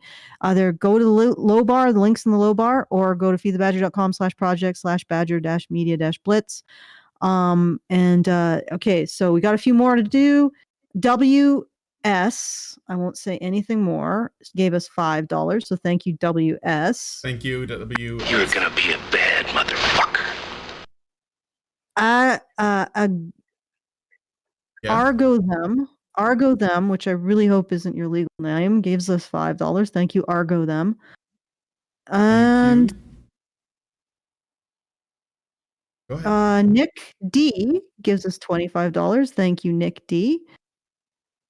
All right. Thank you. Get out. See, I told you there was a lot of them. Okay, so Math Freak gives us $5. Thank you, Math Freak. Tyler gives us $10. Thank you, Tyler. PLM, I don't want to say anything more because I don't want to dox you, gives us $10. Thank you, PLM. Jeff MH gives us $50. Thank you, Jeff MH. Yep. All right. It's you. You're the problem. You're the fucking problem. You fucking Dr. White, onkin jamrag, arkin spunk bubble. I'm telling you, H, you keep looking at me, I'm going to put you in the fucking ground. I promise you. Wow. That doesn't seem like a very nice thank you, Brian. No, Yeah. I think it's a good audio clip from a pretty good movie. So, All right, so that's it for now. If you would like to join our generous supporters, again, that's feedthebadger.com. You can follow the pop-ups. Let's try to get more of this out. yeah, let's try. I also got a couple of super chats while all this was going on. I'll just read through them really quick. Michael Gray gives us $6.90 in shekels, like Israeli shekels. I had to look up the symbol for it because I'd never seen that before. So yeah, and then Richard Bier gives us $4.99. Oh, and Michael Gray didn't add any commentary. So thank you for the shekels. And then Richard Bier gives us $4.99 and says, wasn't the situation in Handmaids that less than 1% of women are still fertile after a chemical agent was released? That society was so absurdly stupid. At the very least, Margaret decided to actually say, yeah, this society wouldn't last a couple generations. You give your fertile women to infertile men, and yeah, that's not going to work out in the long term. It's an absolutely bullshit concept. It's stupid writing. I remember having to read that because all Canadians have to read that stupid book. I didn't read it. Yeah, I told. I actually at the time I wrote my own science fiction story, and I stupidly gave it to my English teacher to read, and she was like, "Oh, this is so derivative." And then when we read the Handmaid's Tale, I said, "This is contrived," and she was like, and she said to me, "Well, insofar as all fiction is contrived," and I was thinking and derivative, but I never said it. I should have said it. But anyway, this is just such a. It was total, like, this story is terrible. Like, it's just dumb. It's well, okay. I could see them doing something like that, like conscripting women, if 99% of women lost their fertility.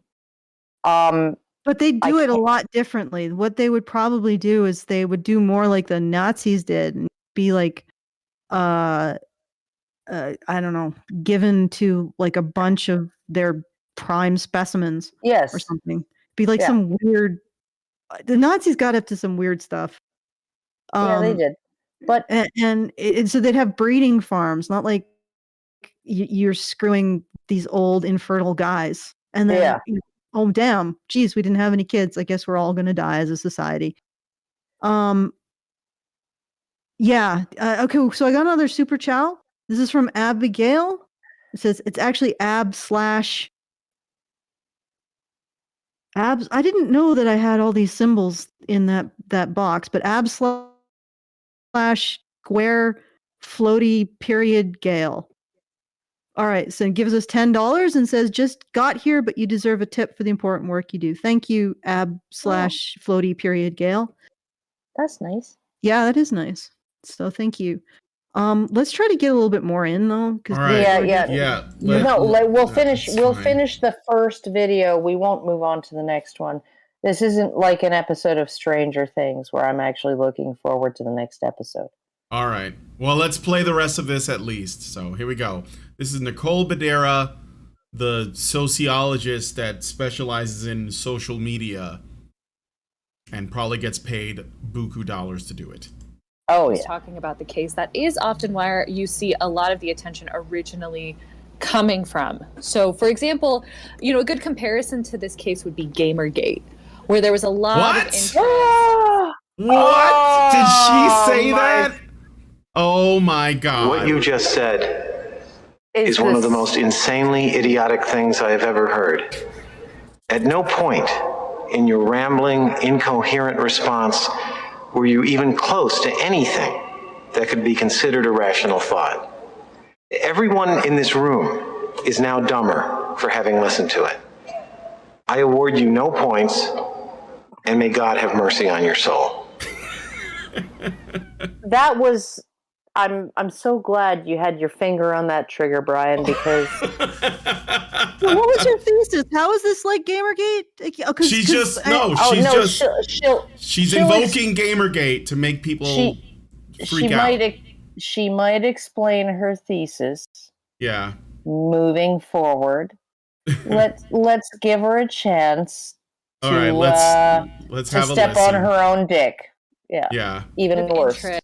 Interest from the alt-right at the time in building a coalition, and there was a lot of interest from the alt-right at the time in building a coalition and sort of pulling people who hold misogynist views but don't necessarily identify with the alt-right or as conservatives into their ideologies. And so we've actually seen the Daily Wire, for example, has put a ton of money into advertising around this case and producing misinformation about what's going on within it. And once that is out there, it's what? What? As we all know, Ben Shapiro was totally involved with Gamergate. I hear he's addicted to Fortnite.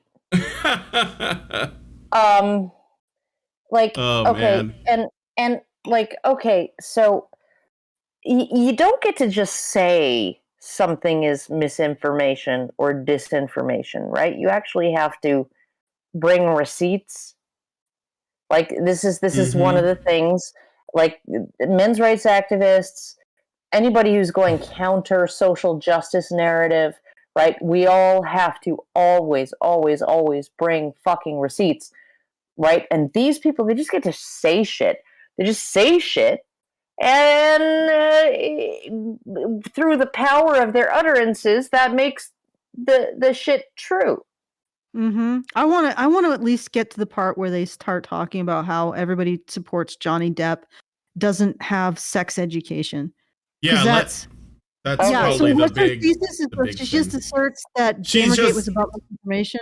Yeah, well, she's just saying Gamergate, alt-right, conservatives, Daily Wire, Trump. It's all just trigger words. Yeah, it's just trigger words to get people. Oh my God, misogynists, Gamergate. So for everybody who doesn't know what Gamergate was actually about, Gamergate was essentially people who were tired of the games media colluding with games producers and lying about games, and lying about the customers, calling them misogynists and stuff. Yeah, and they got up in arms, and it's one of the first media revolts I've ever seen, widespread media revolts. And what I mean by that is a group of people getting freaking tired of the media lying to their face. And honestly, I think that you could probably call this Depp-Gate at this point if you wanted to go with the gate theme. Because divorce courts gate. Yeah, that wouldn't work because that would bring attention to the very idea that divorce courts are in favor of women in any. Yeah, but oh no, this they is don't. Once again, a bunch of people who are noticing that the media lies. And whenever this happens, whenever a group of people notices the media lies, the media turns around and says, misogynerds, alt-right, incels, maidenless. Yeah, you know. White supremacy. Insert verbal weapon. Now you're dead because you've been you've been stabbed by my verbal weapons. Although I will chastise Dr. Randomer Cam. How dare you? For saying that the divorce courts favor the Harridans, the Harpies, the Viragos, and the Termagants. It does not in any way whatsoever favor those with a feminine aspect ever, and you're a really bad person and you hate women if you ever say that. Can you even define what a woman is? Well, yeah, let us start. Can you even define what a man is? I can. No, you can't. I can. And it doesn't even matter. It doesn't even matter what a man is because we've already erased from our vocabulary what an adult human male is. Centuries ago. It's women, by the way. That's been the case since centuries ago. So you can't even stump a politician by asking them what is a man. They don't even care.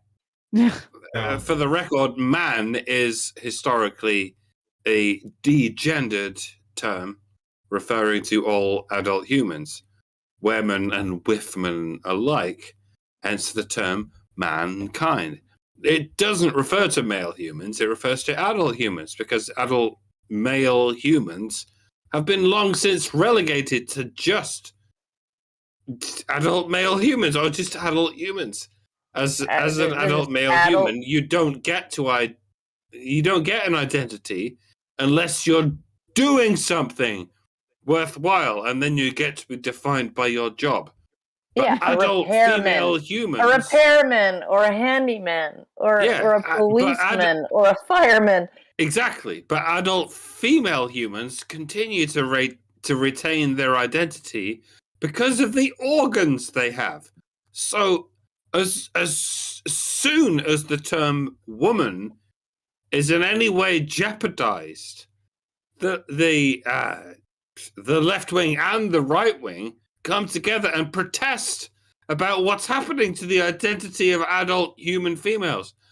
Maybe all of y'all could perhaps come together and defend adult male identity as its own thing. Since you're so interested in identity politics, perhaps you could get off the pot. Either identity matters or it doesn't. Either adult female humans' identities matter, and so do adult male humans' identities matter, or neither of them matters. Or maybe we could find a happy medium for both of them. Maybe. I have fucking no. Go on. Sorry. Or maybe we could, in addition to that, maybe we could revisit why we call our male children boys, which is slaves. Servant. You mean servant? Servant and or slave. And girl means actual child. Yeah, and child means fetus. Okay, can we? If anybody was wondering. Okay, can we? Let's just get a little bit. Let's rein it in. I would like to play more of the thing. Okay, let's keep going. Not only is that a bunch of content on its own, but on top of that, it spurs more misinformation content from people like influencers, but also people who are angry. All right. What are they angry at? I don't know. Maybe does she continue it right here in this other? The primary video? source of the misinformation that you're talking about, or so-called misinformation, is the courtroom that was publicized, and people get to now see Johnny Depp's evidence. It's been put before the public eye. Yeah, and it's like they don't want to acknowledge reality. It's just like, yeah, no, that reality is inconvenient. Therefore, we substitute our own. We substitute a narrative. Okay, let's. Brian, right. Yeah. Let's look. Keep playing. Yeah, this is why we. Yeah. Okay, keep going. All right. I've heard the same thing, that people who are watching the trial, especially if they originally got interested by watching something on TikTok or seeing memes, and they say, oh, I want to see the context of that. I bet that's a wild story. And then you tune into the trial and it's kind of an ordinary court case, and it feels very different from the stuff that's circulating online. Some of these moments that have gotten so much attention, I think the makeup palette at the beginning, or the allegation that Amber Heard was snorting cocaine on the stand, all of these moments, when you see them in context, you realize that's not at all what happened, and that this is disinformation that has been spread. And I think part of the reason that happens is because of who took lead on the story. From the very beginning of this case, it's been very, very long, and there's been a lot of other news in society. We didn't see a lot of mainstream media outlets covering this case in a lot of depth. I'm just pausing it there for a second. You can't cover it in depth because it would be undeniable what the evidence is saying.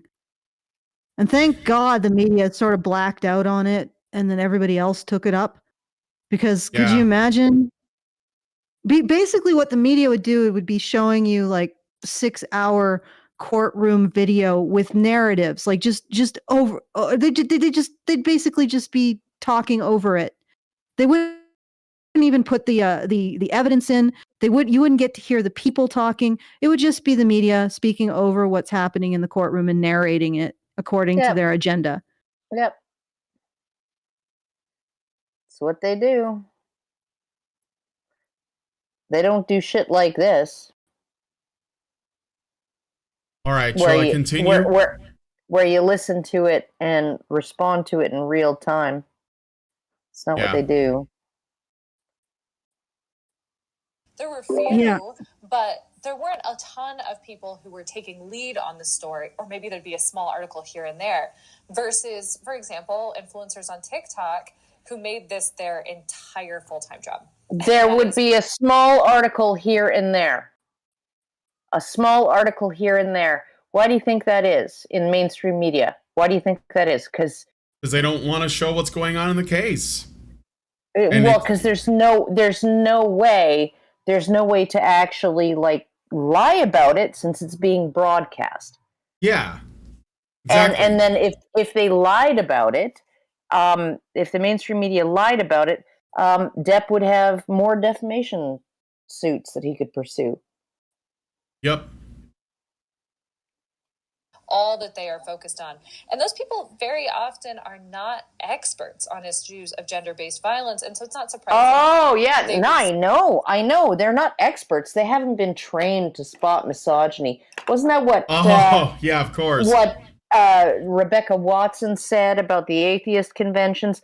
You know, she's like, well, you know, there's female atheists who say they've never encountered misogyny at one of these conventions. Well, it's just because they haven't been trained to spot misogyny. And it's like, okay, or maybe they just are interested in atheist topics and aren't hypersensitive and don't take everything as anything anybody says to them, particularly a man, as some kind of attack on them as a woman. Like, I don't know what to tell you. It's like, well, you haven't been trained to spot the monster under the bed. You have to have the trained eye to see, you know, what's really going on. Yeah. No, what if I'd rather have peace of mind? And if you say there's no monster under the bed and there's no monster in the closet, you're the conspiracy theorist. You're the one who's delusional. What if you have encountered that, you know, sort of crass behavior from men, and you're just like, eh? No, I have in the past, and it's like, Like, why do I didn't die? No, why do I have to care that much? Why do I have to give? It's no offense, but why do I have to give assholes who are men that much power over? Yeah. No, it's like, you know, like, honestly, assholes who are men, assholes who are women. I mean, men and women are both a mixed bag, right? And they like vary widely in terms of their personal damage from upbringing and things like that, being abused or neglected, or having to struggle with poverty or some kind of illness or incapacity or disability, right? Or bullying, right? They have chips on their shoulders, a lot of them. They don't, but the one thing about women, right, is that they're allowed to whine about it. And they get people who will say, "Oh, you poor dear, that you had to go through." And men who actually speak out about it, they're like, "We don't believe you. It doesn't fit our narrative of gender-based violence." Mm-hmm. And if you don't cry like a woman, you're not being sincere. But if you do cry like a woman, you're not actually a man. Yeah. And if you do cry like a woman, we drink your tears. Yeah. I got a mug right here. Yeah, you're just fragile in your masculinity. If you're stoic, you have toxic masculinity, and if you cry, you got fragile masculinity. And if you lash out and just like bang your fist on the table and yell, raise your voice, you're like an angry white male. And it's like you can't win for losing. You can't do right for doing wrong. There is like everything in today's society is a no-win situation for a man. For a man who's suffering, right? Because there's no way, like it. And like Tom Golden said, the moment a man asks for help, he forfeits his right to it, right? So there you go. That's your catch. That's your freaking labyrinth of filled with nothing but catch-22s. All right, let's play some more because I do want to get to the sex ed part. See things a different way than how they're really taking place. We have this trope about true crime shows or scripted crime shows as well, that we really love to look for that smoking gun, for that piece of evidence in a sort of Sherlock Holmes style that looks irrelevant but actually unlocks the whole case. You've seen a lot of that in this case, in the coverage of this case by influencers. And it's really alarming in these gender-based violence cases because very often it is that irrelevant evidence that is used to distract from a very clear and simple truth that's sitting in front of us. I see that in my work on Title IX cases all the time, where one piece of irrelevant evidence overshadows everything else that's happening in the case. I wonder what... So she's saying it's obvious. Okay. Well, and it's... Okay, so... She's saying there's obvious evidence. It's an obvious clue that's being presented, an obvious piece of evidence that's being presented, but we should consider it irrelevant because gender-based violence. Yeah. I'm pretty sure she's talking about that. I didn't punch you. I was just hitting you or whatever the fuck it was, right? And things like that, right? Like, yeah. Oh, and all of the witnesses that basically backed up his story and basically said she was like a psycho who lashed out violently whenever he was annoyed and played mind games with him and would actually gaslight him and shit. Like when I watched, because that first video that she uploaded, right? That first video where he was like slamming around in the kitchen. Yeah. Oh yeah, sure. Where he's slamming cabinets and whatnot. Yeah. Yeah, and I'm watching that, and then she clipped it, and it went to him writing his name or something on the cabinet or the wall with his severed finger. Yeah. Okay, and like. Okay, so you don't see the buildup. You don't see, like you're just, she edit. You can tell it's edited because it was clearly edited. You don't see the buildup. You just see her at the point where, and I'm looking at it and I'm thinking, because I've been through situations where like, somebody's been gaslighting me. Somebody's been like, and I sat for 11 hours on the phone on speaker with my friend on speakerphone listening to her husband do this to her. 11 straight hours, right? Listening to this. And I'm like, there was a preamble to this, right? Especially obviously when it's out of context. There was some kind of fucking buildup. It was lifted completely. You want to know what the buildup was? He had found, I think his mother had died. Which even if you experience the death of an abusive parent, it can be quite stressful. And he had found out that someone had been stealing from him. So he was stressed, not necessarily because of Amber. He was just stressed. Yeah, no, but being the loving wife that she was, instead of actually doing something to make him feel better, she captured his frustration on camera in order to frame him as an abuser. And it is that one video. Yeah. Is that her strongest piece of evidence? Yeah, and it is evidence of fuck and all. Yeah, no, and I'm looking at it and I'm thinking, okay, well, what was said prior to that? What was said and done during the interim, right? Because, I'm sorry, but there's a reason his finger's cut off. I can't tell from the video that she uploaded what happened there. She selectively edited that for public consumption, right? To show that he's crazy, just crazy, and he's abusive and all of this stuff. And it's like, no, that's not what you do, right? When you know you're in the right, you upload the recording in full. Right? Like when you know you're in the right, you don't edit anything. That's what I did with BBC when I was interviewed by the BBC. They wanted to maybe bring me on for a show and then decided not to because apparently I wasn't crazy. They were looking for some lunatic men's rights activist and I wasn't crazy enough. The BBC. Sorry, I had to say that. Agreed. And CBC has done that 45-minute long interview, uploaded it in full. New Republic uploaded that, right, in full, right? I record an interview in full, and then I wait for them to come out with the hit piece where they lift a sentence fragment here and a sentence fragment there, and use it to prove something, and then I just.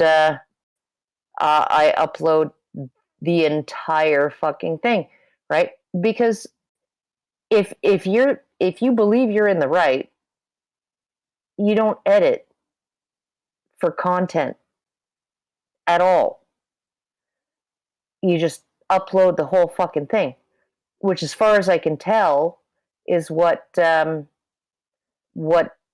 Depp did with the audio recordings of his conversation. It's not like he clipped out a 4-minute freaking segment in the middle of it. Nope. But I was watching that video of Depp slamming things around, and then all of a sudden I see him drawing his freaking name on a wall in his own blood from his severed finger. I'm like, how the hell did that happen? Well, she cut out the part where she threw freaking vodka bottles at him, and one of them severed his finger. Yeah, that might be two different things cut together by someone else as well, though. Maybe unless you saw it in the trial. But let's no. If it was seen in the trial, yeah, then that's the whole fucking thing. Yeah, then that's the whole thing, and it's edited. So what else does this woman have to say, Brian?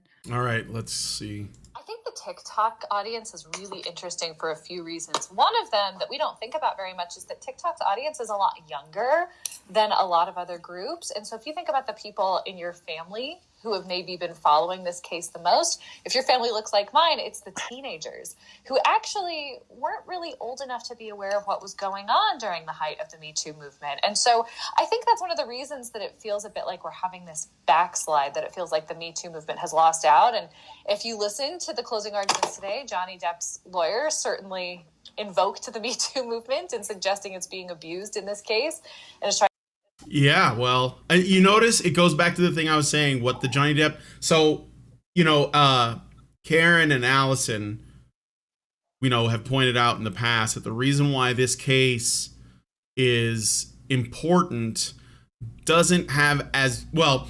It has to do with Johnny Depp getting justice, obviously. But Yes. there's also something much bigger at stake here, which is a lot of people are watching this, and a lot of men are watching this, especially men, and they're seeing, people they know in Depp, themselves in Depp, and they're seeing how the court system is unfolding, and they're wondering, like, is this man going to be able to get justice in the wake of everything else, including the Me Too movement? But not just that, just the model that we use to essentially deal with domestic violence cases or allegations or whatever. And this is the reason why it's big, because there are normal men in Depp's situation that don't have the resources, they don't have the backing, to actually fight back against this or get justice for themselves or even get recognition that they're victims. And a lot of them are in prison. Yeah, a lot of them are already in prison. And on the other side of the discussion, the people who are defending Amber Heard, this is mostly like corporate media stuff, but not exclusively, because there are plenty of intellectuals, academics, and professional feminists whose job it is. This case for them is about preserving the narrative of domestic violence itself. That domestic violence is wife beating, that it is a specific thing that you can't look at another way, because they're defending all of the financial and political stuff that they have invested into, such as the Duluth model, which is based on that very same assumption. And all of those things to them are in danger. And the most important part of it is to maintain a narrative that domestic violence is something that only happens to women and only men do it. And that is full stop what they're trying to defend. Or if it does happen to men, it's retaliatory by women who are abused, or they're just going to explain it away in whatever way that they can. These individuals are making the narrative more important than advocating for actual victims. And guess what? It may look like they do this for male victims, but they also do it for female victims. Because again, you can't advocate that we ignore female abusers, especially because when female abusers also have female victims. So how are you advocating for female victims if you aren't also advocating for female victims of female abusers? And furthermore, how are you going to actually create any interventions that genuinely reduce the rate of domestic violence or sexual assault if you don't look at all of the statistics and you insist on looking at the problem from a gender perspective? It's like trying to paint a picture like of a landscape, and you're looking at everything through, I don't know, welding goggles. Like they're putting welding goggles on, and they're trying to paint a genuine picture of something while seeing like maybe 10% of the light around them. Does that? I know my metaphors sort of suck, but it's like trying to do something with only 10% of the data. It's like tunnel vision. It's like tunnel vision. And how are you supposed to do it? How are you supposed to solve a problem with 10% of the data? How? Yeah. Well, you can't solve any problems if you don't have all of the information. And the fact that these people, they either know this information exists and they're being intentionally dishonest in hiding it because they want to create a construct that represents, actual like the domestic violence or interpersonal violence, or they're just not informed. But I'm not inclined to be so charitable as to say that they're stupid. I'm going to say that they're maliciously lying. Because if you really wanted to solve the problem, the only way you can begin to do that is by actually looking at the data. And if they're not looking at the data, and we have access to the data, we have talked about the data. That means it's available. We're not super geniuses. We're just asking the right questions. First data came out from Aaron Pitsey in 1974, I believe, on female perpetration. And then Murray Strauss did his seminal study in 1979 in terms of female perpetration and male victims. And then he was told that, oh, well, you're just not seeing the context. You have to actually ask both men and women why they're hitting, not just, whether they're hitting, but why they're hitting. And so then he went and he did a study that asked them to contextualize why they were committing intimate partner violence. And he found that was 1982 or something like that. So, I mean, this is not hidden knowledge. This is not it's been around for a long time. Exactly. So literally women like this are signing off on more abused women, more sexually assaulted women, because they put the narrative first, or their narrative first. Right. So there are women out there who wouldn't be abused and wouldn't have experienced rape if hadn't controlled the narrative around these human issues. I mean, think about that. Yeah, no, and just look at Eve Ensler and the vagina monologues, and that one thing that was originally written with a 13-year-old girl being initiated into lesbianism by an adult woman who ends her monologue with, "If it was rape, it was a good rape." Yeah, I remember. Yeah, They're and just teaching you about history. That's all. Yeah, they're doing. and then she had to she got some backlash after a while, and so she raised the age of that character to 16. Oh, well, that's far better. Anyway. Well, it is better, but it's like, okay, so basically, I just, the entire feminist movement grosses me out. Yeah. Yeah, well, I mean, but doing something like putting your own version of reality that supports you politically and financially over the needs of survivors is gross. Yeah, while also claiming to be the only people qualified to have sympathy and advocate for survivors, right? So, because that's another thing that this is about. She's basically saying people that are watching the trial on TikTok and sharing clips on TikTok or discussing it on live streams or whatever, they should not have the credibility that they have, because it's my job to use my training to interpret what's happening in the trial so that I can tell you what's really happening, which is that Johnny Depp is an abuser and that Amber Heard is a victim. And it's like it's so complicated. It's their takes are so big brained, they're so nuanced because and you can see that because they somehow they know the conclusion, which is that Johnny Depp is an abuser because he's a man.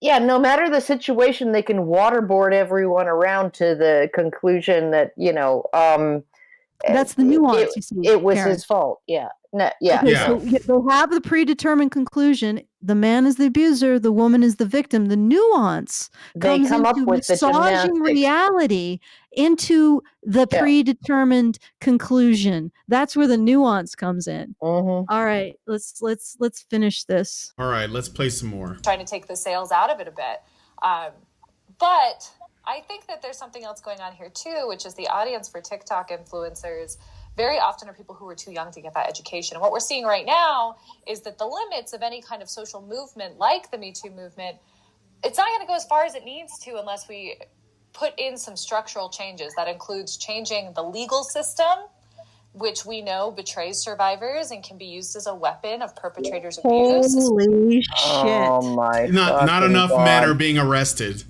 is essentially what she's saying. Not enough men.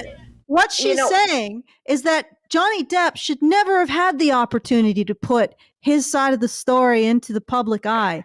This is what she wants. She wants to make it so that men have absolutely no legal recourse at all when they're accused of domestic violence. That 6 years ago, Amber Heard could have walked into a courtroom, said, yes, Johnny Depp abused me, have no evidence, have evidence that she was the actual abuser, and have a judge look at this and say, oh, I see here on this tape, you have admitted to hitting Johnny Depp. Well, that's obviously evidence that you are an abused woman. Yeah, and then only she acting goes in to jail. self-defense, and he goes to jail, and she gets all the condos, she gets all of his money, and no pass go. That's what she wants. That's what this individual wants. Yeah. And she wants a situation in which all of the women who were abused by Amber Heard, and in particular, cannot speak out because God forbid there be any recognition that women abuse at all. Well, it's despicable. No, I hate when you bring it up that, you know, like female abusers also abuse women and girls, because that's not the point. The point is female perpetration and a woman's capacity to perpetrate, right? It's not. I don't care who their victims are. Their victims are their victims. And I'm bringing it up because it's particularly they advocate for women. Agreed. And I saw that at the NOW conference, the National Organization of Women conference in 2012, when that lesbian woman got up and said, you know, like the narrative in the Violence Against Women Act does not serve my community because it doesn't acknowledge male victims, even of male perpetrators. And it doesn't acknowledge female perpetrators even when there are female victims, right? And she got frozen out of the fucking room, right? And then she basically said, "Oh, well, you know, but I'm not saying that domestic violence isn't gendered. Of course it's gendered." And then she got like a little. Oh, she got a little bit of that. And then she was like, okay, I have to go catch a plane. And she like freaking blew out of there before the Q&A. This was the only panel this was her only speaking engagement.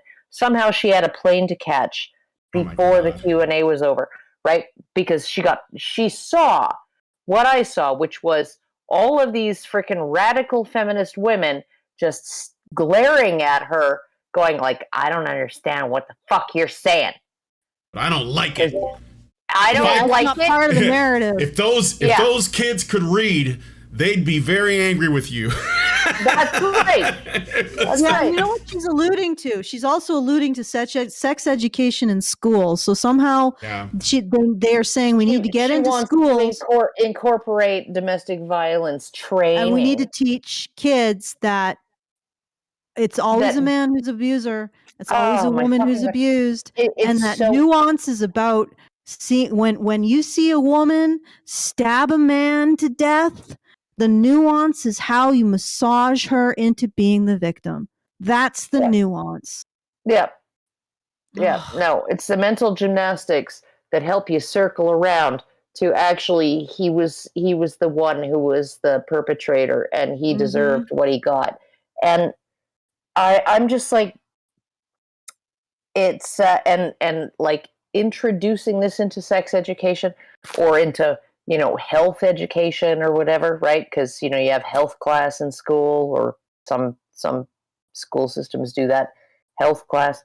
And they'll do that. They'll be like, you know, like, oh, we're going to talk about domestic violence today. All the boys in the gymnasium stand up and apologize to all the girls for all of the domestic violence and rape that happens. You know, and shit like that. Take responsibility and hold up your hand and swear an oath that you won't hit or rape a woman or girl for the rest of your life. Yeah, the statistics on male suicide are just not high enough. We need to start. Yeah, I know. These boys killing themselves even younger. Yeah, no, it's great. 12-year-old boys. Yeah, blowing their brains out. Thank you, feminists. All right, let's finish this off. All right, let's play the rest of this. Especially in defamation cases, but also in terms of education. We shouldn't have people getting their first education about what intimate partner violence is or how it works from TikTok. And one of the reasons that TikTok has been so successful in this moment and so many influencers have been able to get such an audience is because we're lacking that education in our formal education system. Oh, well, Yeah, so if she wants to control the legal system and the educational system in order to make sure that everybody knows that abusers are male and victims are female. I never really understood why a certain person whose initials are AJ named his project InfoWars until probably the last 2.5 to 3 years. What about that? InfoWars. That's basically war around information. No, I know. I know what that is, but I think that Karen is making a specific reference. No, but I didn't. I never realized that there is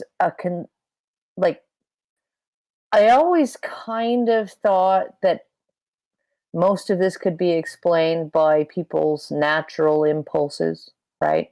We naturally feel more sympathy for women, like that, even something like the sentencing disparities between men and women being, like men get 60% longer sentences. But then when you break it down even further, women who have young children get lighter sentences than women who don't.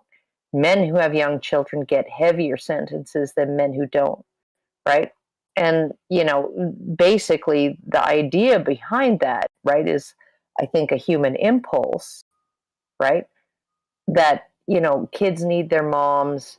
And even if she's not the best mom, even if she did wrong, right, those kids will suffer for the absence of their mom, right? But if their dad has committed a crime, they need to be protected from him.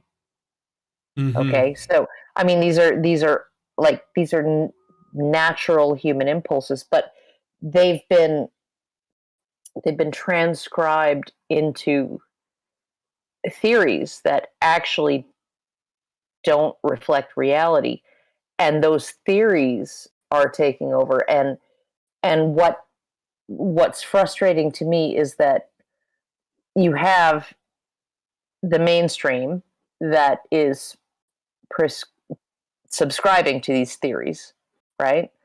The legacy media, all of that, these people here to the theories, right, that are actually false and harmful, right? And then they are basically saying, well, a bunch of lay people, a bunch of people who are just going by the evidence of their eyes,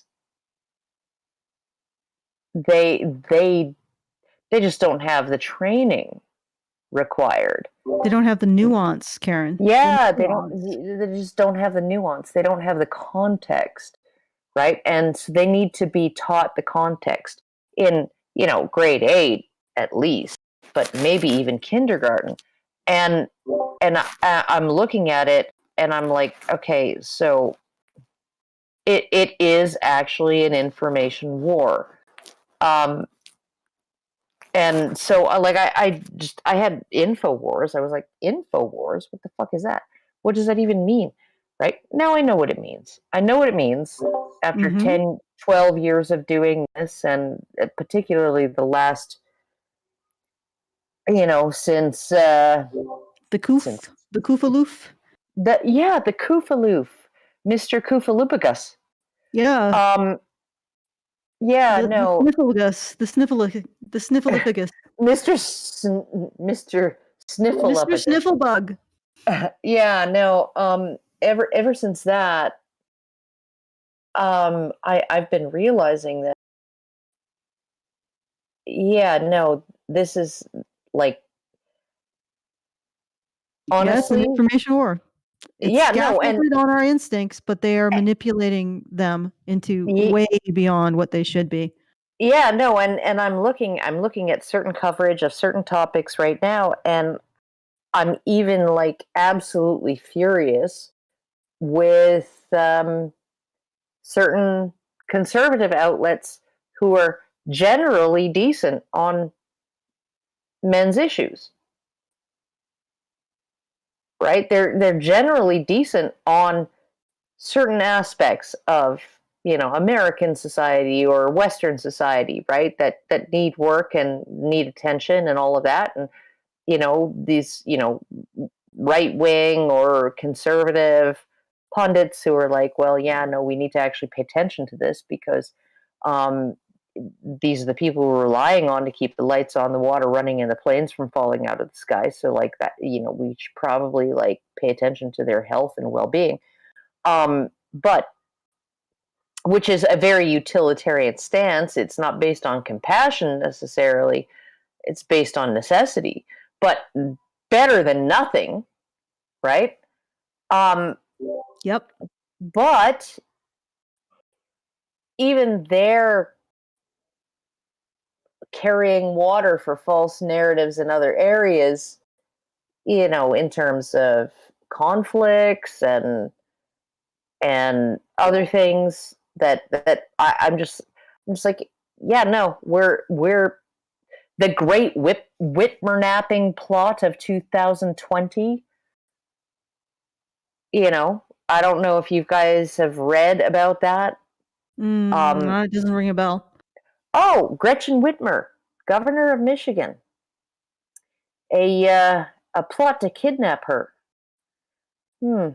By these right-wing white supremacist extremists, right? Okay.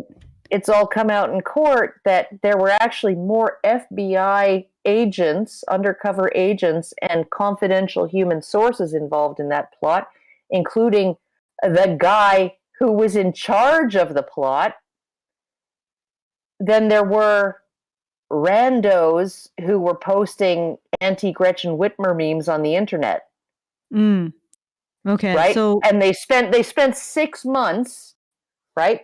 6 months coaxing these guys, cajoling them, enticing them, goading them, right? Convincing them to kidnap Gretchen Whitmer. And two of the previous leader and second in command of the group, which was originally just posting memes on Facebook, right? The two head guys quit the group because they were like, this is getting fucking too crazy for me. Yeah. And then they foiled the plot and they jumped in. And this is on left-wing websites. This is being revealed. And the FBI jumps in and foils the plot in the nick of time and arrests all these guys, and it's coming out in court that actually, the whole thing was staged. Yeah, I gotcha. But 4 out of 5 people in the van traveling to kidnap her were FBI assets. Okay, let's just try to pull this back. Can we connect? I'm just saying. Okay, I didn't understand what the term InfoWars meant. Okay, but until you heard how they distort information in order to push a particular narrative. And you want to look out for when they use the term nuance, because they usually use it when they're like, yeah, everybody can agree reality is this way. Yes, this woman is abusing this man.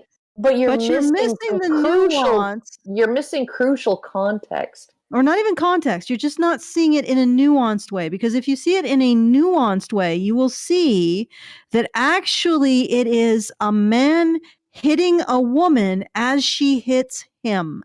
And you just need to have that critical nuance, which is basically just predetermining the outcome and trying to grab straws until you've constructed some kind of bridge to reality. Well, he's hitting her with his face, right? Yeah, he's hitting her with his face. That's not okay. That's not okay. That's bad. Well, how can you be hitting her with your face, sir? That's the nuanced take. Let's finish this off. Okay. Oh, really quick. Okay, because I gotta go because I've got stuff I have to do. Brian, are you still awake? I thought Karen was gonna add one more thing. So what am I? Okay, so there's still a couple more videos, but let's just play this one. Shush. I don't want to start anyone. No, it's like 2 minutes. someone who we know and like. And so we have this concept, especially in the United States, that perpetrators of these types of violence are supposed to be these monsters that you can see from miles away. And this is actually based in white supremacy and the way that black men... Fuck this isn't based at all. No, she calls this based. It's not based. It's not based. This is decidedly not based. This is cringe. Okay. But you see where she's going with this. Yes, I do. She's literally doing the thing that feminists did and blaming that on white people. You see, we have this misunderstanding of perpetrators. If we had a properly nuanced understanding of perpetrators, we would realize that when men are hit, when men hit women with their faces, when men hit women's fists with their faces, they're the ones who are abusive. Because they're white supremacists. Now, okay, I have had enough of this. If I stay on longer, I will have to stay on another 2 hours. I have to go. I have dinner to cook. I have things to do. And yes, we have some business to take care of. Karen, I'm furious. I'm furious and I'm leaving. Karen, it's okay. Pat your dog. Thanks, Karen. He doesn't. Oh, thank you. Thank you for that. But I appreciate that. But yeah, no, my dog doesn't deserve it. So fuck your dog. I mean that literally. Fuck it. I'm not going to do that either. Figuratively. Well, sometimes, according to the court that ruled in Rachel Maddow's favor, sometimes literally can mean figuratively. So, I'm going to go because I have people to feed. All right, go feed your people. And also dogs. You have dogs to fuck. Oh my God. Jesus, now we've just... I have pooches to screw, yes. Okay. Yes. I'm out of here. Okay. All right. Bye, Karen. Talk to you later. Okay, bye-bye. All right, so we can continue if the viewership wants us to continue and finish this off. I also have some business to attend to, as it were. We have some super chows, and I would like to read them out now. And also I remind you, everyone, if you would like to send us a super chow, you can do so at feedthebadger.com/justthetip. And if you want to support our show, our monthly fundraiser to support our show, please go to feedthebadger.com/project/badger-media-blitz. All right, on to the super chows. I am the Eggman. Okay, so they are the Eggmen. Sorry, JS, she left. I am the walrus. Goo-goo. Boy, this is deteriorating. GS the adequate gives us $100. Here's me being even more adequate. Karen made me laugh. It's really telling you that you have to be an ultra rich, popular, and charismatic man with recordings of confession to even have a chance at getting having some empathy thrown your way as a man. This is my last chow, one for maybe a month, though budget extremely tight in these times. Well, thank you very much for that $100 support. And yes, it is actually really terrifying that Johnny had to be absolutely innocent, have recordings of her abuse, be charismatic, have fame, and be very wealthy to have a damn chance against his abusive wife. That is terrifying. All right, so Amasong gives us another $5. Thank you, Amasong. You may be an android, but I am a man. Punch his phone. My name is Kilroy. Kilroy. No idea. I don't know. I'm not sure what that's referencing. I'm just gonna go. I'm saying that's what I hear every time I hear Amasang's name. Oh yeah, I'm saying Amakusa. It's from a Michael Jackson song for anyone who's struggling with that. Yes, don't stop till you get enough. Tell us in the chat if you want us to continue. And I will do another, I think, oh yes, we do have another thank you to give because an individual referring to himself as Space Policeman has given us $25. So thank you, Space Policeman. That is very much appreciated. If you would like to join him, once again, that's feedthebadger.com. You can follow the pop-ups. I'm really glad you guys responded to my appeal. because it does sort of stress me out at the end of the month, making sure we can make sure that everybody's work is funded for the month. And I do really appreciate that you do that. Because I think that this stuff is really important. It's the existence of Honey Badger Radio is one of the reasons why I know that sounds strange since I sort of started it, but the fact is that it wouldn't exist without your support. And the fact that you guys continue to support it gives me hope that not all is lost. Anyway, so you can do that at feedthebadger.com. All right. All right, should I play some more of this? Just finish it off. I got some super chats too, so I should. They're just 2, I think. No, 3. Albert Nader Retro gives us $5 Canadian and says, on behalf of Mike J, may I say 7 years rent-free. Gamergate's been living rent-free for 7 years. Now I can have my Gladiator clip, please. Well, I will add that I don't think that they're obsessing over it.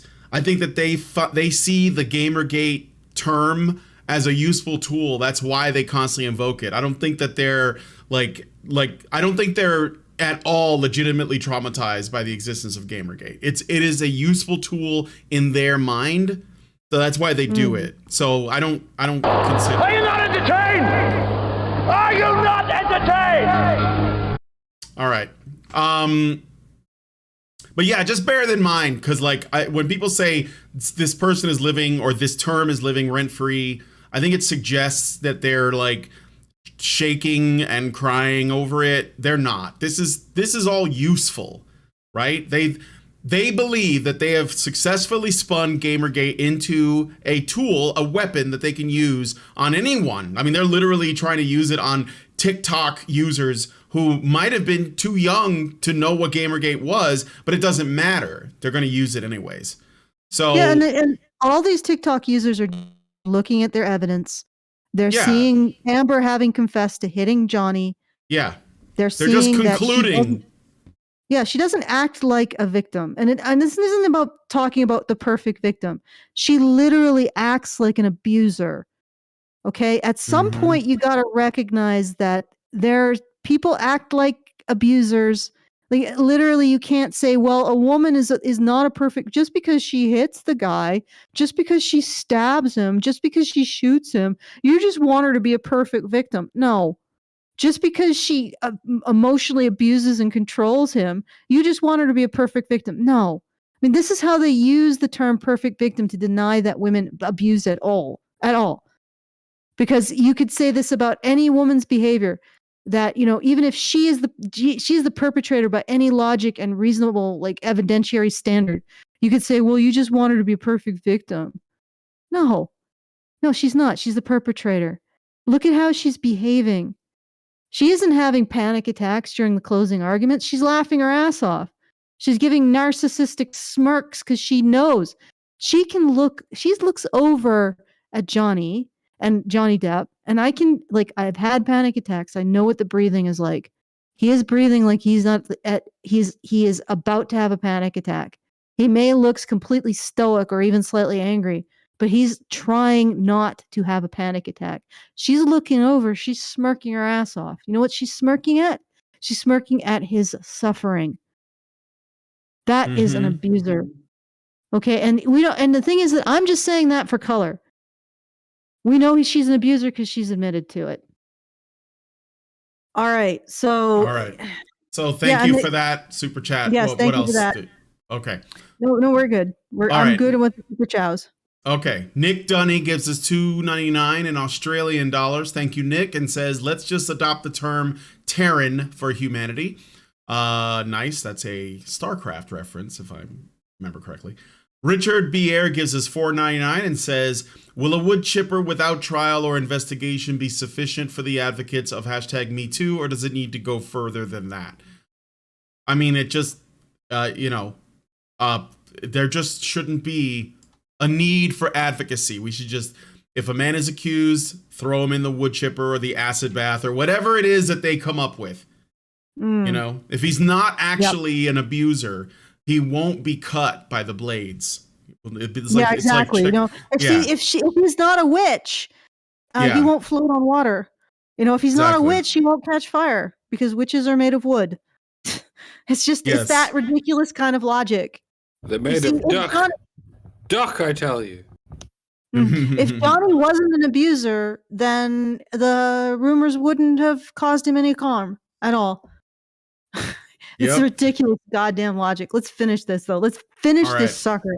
Let's finish it. Of sexual assault for the justification for lynching. And so if you remember back to the 80s, there was this idea of the...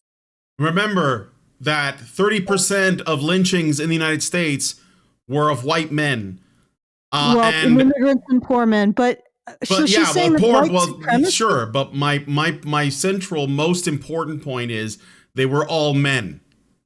That's the most important thing. That if you're looking at identity politics to determine whether or not lynching is a thing, it is lynchings against men.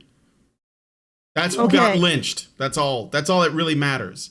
And so what was her full point here? Because I'm confused. So she's saying... She's basically saying you can't... Let's go back a bit and not interrupt her, because I don't think we're going to lose a banana. All right. I want to know what she said. No, I don't think so either. But violence are supposed to be these monsters that you can see from miles away. And this is actually based in white supremacy and the way that Black men have faced false allegations of sexual assault for the justification for lynching. And so if you remember back to the 80s, there was this idea of... Yeah, keep on. Yeah. No, the purpose of it is to basically like make you link having an opinion on whether or not, someone is an abuser in a trial by observing, and being what's aware the word? Of the evidence. Yeah, aware of the evidence, discerning, but you exercising discernment and looking at what's there. She's basically just saying that's white supremacy. So again, it's a term that's invoked to get an emotional response because most people don't want to be seen as white supremacists. So it immediately puts them on the defensive and they got to back off and say, whoa, I'm not like that. And then they have to like find out a way to avoid falling into the same trap, which is useless. Just like discard it completely, say, I don't give a fuck about that. That's why I said that a lot of white men and Latino men were also lynched, and that kind of stuff still happens in other parts of the world. So it's not unique to America, but it all happens to men. It happens to men. That's who it happens to. And that's all that matters. Their skin color doesn't matter. It's happening to them because they are men. That's where it's coming from. And if anyone perpetuates this idea of lynching, it's people like this woman. She is that's what she's doing. Well, I mean, Depp has been socially lynched, but I think her point is that he's a white man. He doesn't look like he should be an abuser. Therefore, we can't see him as one. Not that literally the evidence points to him being the victim. Like she can't even do that because this is the nuance, you see, friends. Because the evidence points to him being a victim. She's admitted to abusing him. And again, if the genders were reversed, this wouldn't have gone past day 1, 2016. Arnold says, I don't know what my hand was doing, but I hit you. I didn't punch you, Jane. Nobody's going to take his frickin' side. No one. If Amber was Arnold, no one would have taken his side. No one would have promoted any of this shit. It would have been over in a day. It would have been over the moment that recording surfaced. So she is trying to put everything back into that narrative that the man is the aggressor. And she's trying to say that we can't see Depp as the victim, or we can't see Depp as the aggressor because he's a white man and he's charismatic. That has nothing to do with it. It's because he isn't. Okay, let's continue. Of the so-called super predator, of these irreparable violent offenders who needed to be incarcerated, and it was a justification for mass incarceration. Now, that super predator didn't exist. That was a racist myth. And we still see it playing a role, and that we are very reluctant. And yet, the sexist myth of male predatoriness, that we don't have to take responsibility for that. See, she's lying because there are super predators in her mind, but they're just male. And they're just men. Because if she felt threatened by a man, regardless of his skin color, she would think of that man as a super predator. That's why I'm saying the racial component is a distraction. It's It's a dodge and weave. She's casting a magic spell with that, and you have to like throw that aside and say, I don't give a fuck about the race. We're not talking about that. Why are you bringing that up? That has nothing to do with this. But she's gonna do it because it puts people on the back foot because so few people are actually racist that they're afraid of being called racist, so they do everything they can to avoid the label. Which includes giving these people what they want, which is control over the narrative. Which is agreement. Yeah, oh, yes. Yeah. You're right. We can't see Depp as an abuser because he's a white man and he's charismatic, not because of the evidence. Yes. Okay, let's keep going. All right. As perpetrators of this type of violence. But in addition, we do have the sense of if a perpetrator has ever been kind to another woman, if they've ever been kind to a former partner or a mother or a sister or a coworker, that then we struggle to see them as potential perpetrators of deceitful. This is more of their crazy nuance. Okay, reality is this way. The evidence points to this, but if you just applied some nuance, you would agree with my ideological framing of existence. Look, it's not that he was kind once to women. It's that he has no history with any of his other intimate female partners. And so she's reframing all of this. Mm-hmm. I mean, no passing familiarity with reality or even arguing in good faith here. None whatsoever. All right, let's keep going because I'm pretty sure we have one more after this, right? Violence. Yeah, that's kind of what we saw on display when Kate Moss takes the stand, right? And this is this idea that came out during closing arguments today that if Amber Heard is the only person who claims to experience this type of violence, that means she must be lying. That couldn't be farther from the truth. There are a lot of perpetrators who only abuse a single person, and it's not their fault. No. He didn't start becoming abusive at like 55, 54. All right, that's ridiculous. Yep.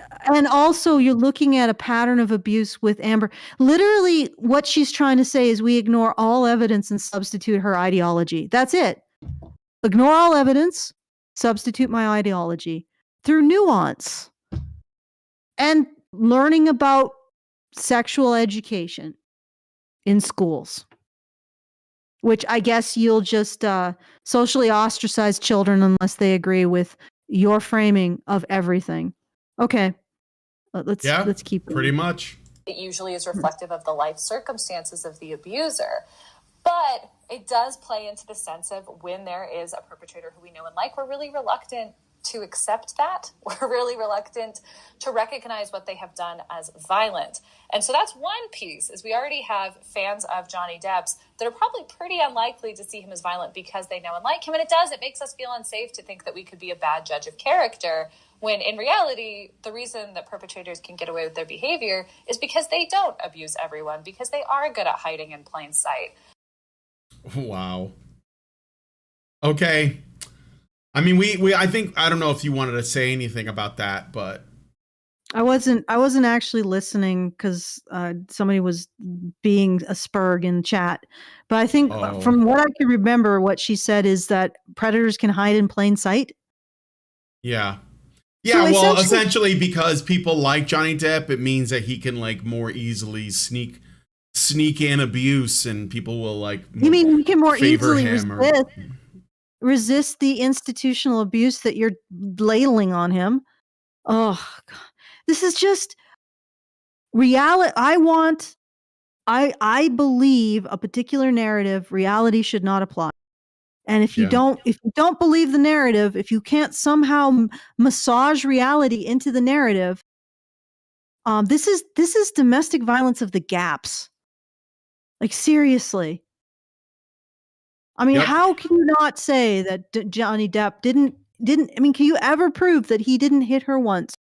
Well, if you can't prove he didn't hit her once, he's a domestic abuser because he's a man. Like, okay, this has to be the last one, right? I think we've lost Mike. Mike may have fallen asleep at the wheel here. No, I just posted something in the live show. I know that it's late. That cartoon from which I extracted. Oh, I love this. Yes. Do you want to watch that? No, we shouldn't watch it because we should. What we should do is credit good, though. It's so good. Yeah, I like that cartoon. I've seen it. But okay. Let's play this is the end. I mean, there's like the full conversation. Yeah, but we're not doing that. We're not doing that. No, okay. no one wants. These are the bits that Reuters like the most. In the after show, in the Patreon only show. Yeah, sure. Term impact, without a doubt. And there are a few takeaways from this case that I hope we all take to heart. One of them is that the Me Too movement hasn't gone far enough, that the Me Too movement, I see the primary gain. I love that that's the most important, the first thing she says. It's got nothing to do with the case, has nothing to do with the evidence, has nothing to do with the arguments. Her first go-to is the Me Too movement's not doing enough. Remember when I said that this wasn't about Amber Heard being a victim and this wasn't about Johnny Depp, being an abuser, really? And that ultimately this was about protecting the dogma, the religion? That's what this is about. The narrative. So the Me Too movement, which has made a lot of grifters a lot of money, even to the point where, they people like Rose McGowan have come out against them, that's in danger. They're going to lose their goose that lays the golden eggs. If this goes the way, well, this is what they believe. I don't think it's going to move the needle that much, but I think that if there's anything that's going to change, it already has, because I think there are a lot of men who are like, holy shit, I can choose. I can get away from this abusive woman, and I probably should, and there are women who are seeing that too. And I think it's waking people up. And that is what really threatens people like Nicole Badera. That's the real threat. Me Too hasn't gone far enough. It hasn't completely shrouded everybody's reality to the point where they only think in terms of the narrative rather than being able to recognize evidence is what she's saying. Yep. Like, it's at no point does this woman think it's possible to give women too much legal power over men. At no point does she think it's possible for Me Too to have empowered a sociopath who wants to destroy a man. Or maybe she does think it's possible, but it's not relevant. Because what's important isn't victims of abuse. It isn't reducing abuse. What's important is giving the narrative, is promoting and ensuring that the narrative is never harmed. Narrative's more important than victims. Yep. That's what she's saying. That's what she's saying. Okay. Absolutely. Okay. Of the Me Too movement is that survivors were able to speak more openly about their experiences, and that we all got an education. Wait. But not men. Like and not women Skeptic, who are abused by women. Yeah, Sir Skeptic mentioned that he thought that that 40% of the people using the Me Too hashtag were male victims, but then they were summarily booted out. Yeah. And there is a huge amount of men who are victims of sexual assault, harassment, domestic violence. It's like an epidemic. And if this woman has his way, they will be utterly silenced. Like she's trying to find the one dude that had enough on his side that he managed to get his voice heard as a male survivor of domestic violence. And she's like, yeah, that's not good enough. We need to get them all. There can't be a single one that can escape the narrative. Yep. One thing they're working to save. On the right way to respond to a survivor, to respect their trauma, to help them feel supported. We learned a little bit about victim blaming, especially in the context of sexual assault. And so we've learned a few things here. One is that we need to expand that conversation to include more about intimate partner violence. But in addition, we need structural change. All right. If you're going to claim injuries, they should be consistent with the evidence and consistent with your behavior. If you're going to be claiming that you're raped by a broken bottle, okay. You are absolutely minimizing the harm of women and men who are raped by objects when you suggest that someone can be just perfectly fine after. Just perfectly fine. Mm-hmm. And allegations have to be vetted for reality. Like, I remember, and I've said this before, I remember reading some woman's story, who was an Amber Heard supporter, who said that her husband lifted her up by the neck and threw her across the room. I'm like, oh, is he like the strongest man in the world? Is he the predator?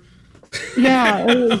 Is he an alien with super strength? Is he like a Vulcan? Like, really? No. If you are going to make an allegation and it doesn't bear any passing resemblance to reality, you can't. First of all, a person who makes an allegation that doesn't pass the sniff test in terms of reality is likely themselves an abuser using accusation to harm someone. But you don't care about those people at all. And you don't care about the people that they're harming at all. You just care about the narrative. I mean, is this clear? I mean, I know it's clear to the people who listen to us, but I wish it would become clear to more and more people. They don't care about anything but the narrative. There are women who are raped, women who have experienced domestic violence, who wouldn't have if feminists hadn't gotten into the academia related to these human social ills and distorted it away from interventions that worked and reduced the rate of rape and reduced the rate of domestic violence to interventions that didn't work but filled their pockets with filthy lucre, gave them power and influence, gave them the ability to stand on high and judge everyone for engaging in ridiculous crap like allegations like rape culture and victim blaming. We would have less victims if feminism didn't exist, or at least big box feminism. And it's so frustrating because they control so much of this. They control so much of the media that they can hide all of their malfeasance, and people forget it. It gets memory hold because the statute, the expiry date on people's memory in terms of what they've been doing in academia passes, and people forget. Like, there was in the 80s. Feminists have a debate, and I can't even believe they had control over this, or they were even invited to debate this. They were debating whether or not to promote psychological-based interventions into sexual violence. So sexual violence, men in particular, they weren't talking about women at that time, who were high probability of engaging in sexual violence. They had interventions, they had treatments. They had options to reduce the likelihood that they would engage in sexual violence. Feminists got into there, and they debated whether or not they should promote that and reduce the rate at which women are raped, or they should stop it, not promote it, and actually fight against it because it didn't promote their theories that rape wasn't a result of personal choices as a result of trauma and cognitive deficits, which is what it is. Men who rape are uniquely different than normal men. They have cognitive deficits, usually compounded with abuse. The therapeutic model recognized that. It had interventions to reduce the likelihood of these men going out and raping. Feminists said, no, I don't know if we should do that because it doesn't promote our theories about the narrative, about society promoting rape. It doesn't give us power. Yeah. They had that debate. So they literally debated, we could be reducing the rate at which women are raped, or we could promote feminism. I think we'll promote feminism. Yep. Yeah, who gives a fuck about the women who get raped as I got another car note I need to pay for, so I got a big party to go to with other intellectual elites that I want to hang out with. We're gonna do wine tasting, so I need to promote my religion. So I can get in good with this club. I accidentally came across that. Accidentally came across it. And because it was from the 80s, so it's already been memory hold. But I'm like, why would feminists even be invited to make this debate? And furthermore, it's obvious which side won. It wasn't the side that promotes the medical theory of sexual violence and also the successful interventions to reduce it. It wasn't that side that won. It was the cultural narrative that won. And how is it that people that literally put a narrative ahead of reducing the number of female victims of rape, how is it that they can turn around and say that they advocate for victims. It's just it's appalling. Yep. Okay. All right.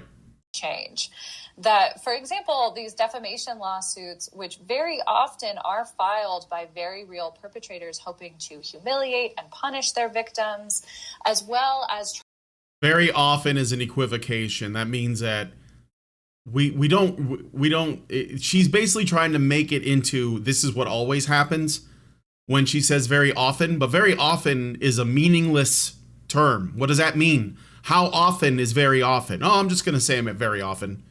How do you know? And like, you know, in addition, it's like not only an equivocation, but she's also basically saying women should never be held accountable for the consequences of their speech on other people, even when it's a lie. Yeah, these are weasel words. She's these basically all weasel words. Yeah, it's all bullshit. She hasn't made one solid, coherent argument since this whole thing started. Nope. It's all been sophistry.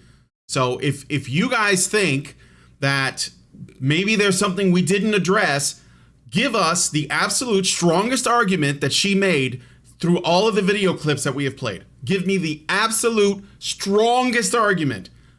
I challenge you. You won't find it because it's all rhetoric. It's all bullshit. Mm-hmm. Trying to maintain contact with them after they have gotten away from an abusive relationship. This is a function of our legal system now. And that's what Amber Heard kept doing with Johnny Depp. Like she hates the idea that there was one man who was capable of escaping the narrative. And it's not even about female victims. It's just the fact that it's a violation of her damn narrative, of her beliefs about how reality should be structured. Or should be structured, because it isn't. And she knows that reality isn't structured there. I guarantee here's the thing. If she believed that Johnny Depp was an abuser, she would be bringing up the evidence of it. Yeah, but there isn't any. Exactly. There isn't any. So she knows. So she has to appeal to all of this like periphery shit. Oh, he could be an abuser because he's a man and he's a white man, and we just don't see them as abusers. So he's even more likely to be an abuser. All of this kind of shuck and jive. Yep. All right. I think we're almost done. Almost done. To address, because we shouldn't allow perpetrators to use our legal system as an extension of their abuse. So that's one thing that we're seeing. So you want to distort the legal system even more. The criminal violence in terms of domestic violence isn't good enough for you. You want to distort it even more. You want to control it even more. Because that's where it comes down to. It's all about control.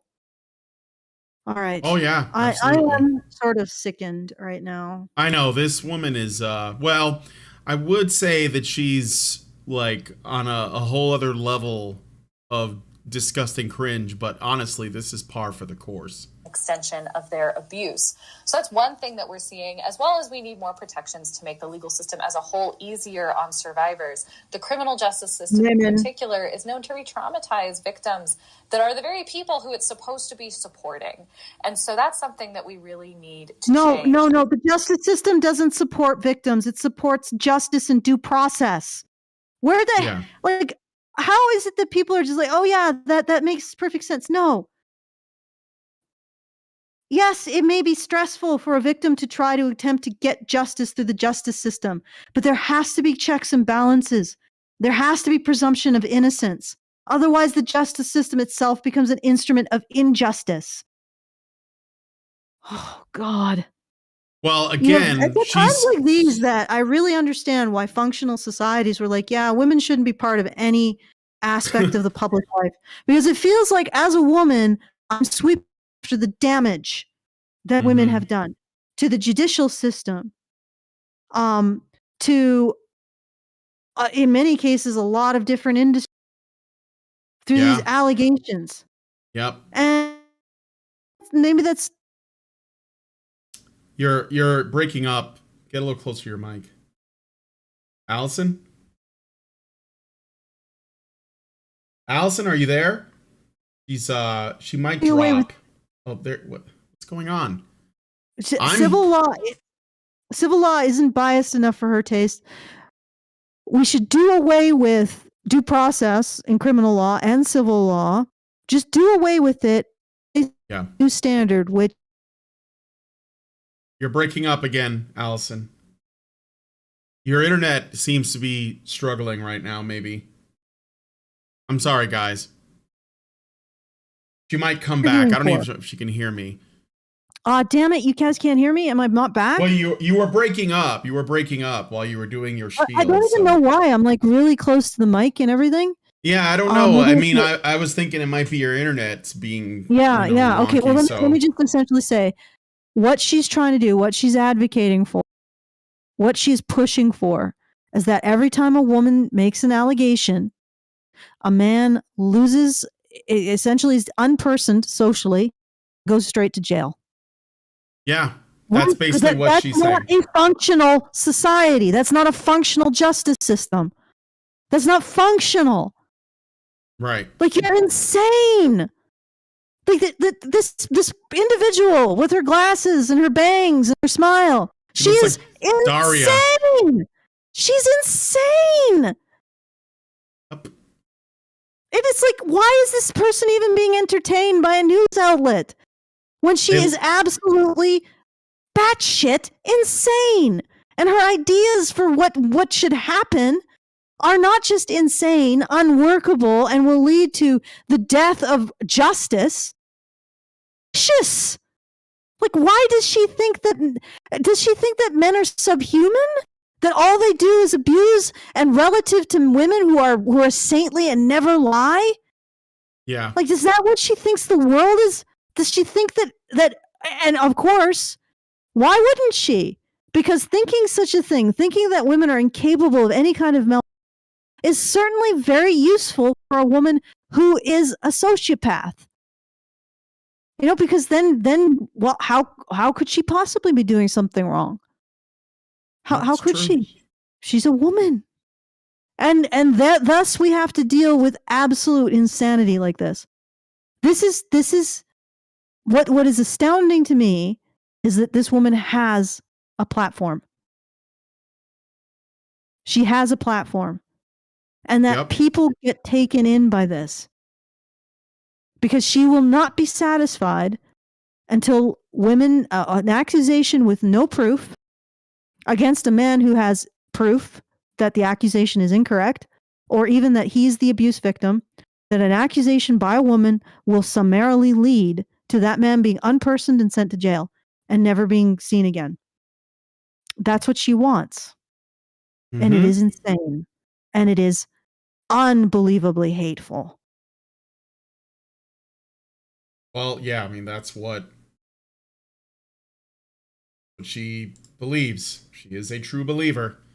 All right, let's play the rest of this. And then the other thing I'll say is that I said this before, but we really are seeing how these gains in awareness and public knowledge about violence can be quite short-lived if they're not institutionalized into our formal education curricula.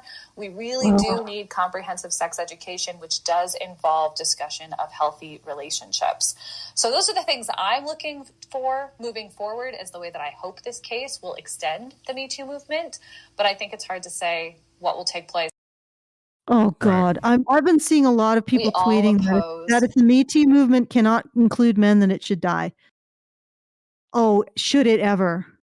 Yeah, it should die regardless. I don't think we should be talking about this stuff in I don't know. But I don't know if there's anyone who's a good enough actor, maybe, to actually be able to act out having a panic attack simultaneously with trying to suppress anybody seeing that you're having a panic attack. Go watch closing arguments and go watch how Johnny is breathing. Okay? And this woman just wants to pile on him. She wants to make it that a man who has experienced domestic violence from a woman is just absolutely silenced and unpersoned for having the audacity to have his face in front of her fist when she was pissed. Like, this is insane, and it is hateful. And I am not going to back down from that. This is wrong. This is so wrong. And the fact that Twitter actually pinned this podcast in order to try to drown out all of the hashtags supporting Johnny is despicable.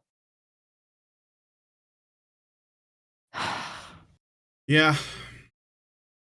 All right, now that I am disturbed, I just want to remind everyone. Oh, God damn it. You guys know.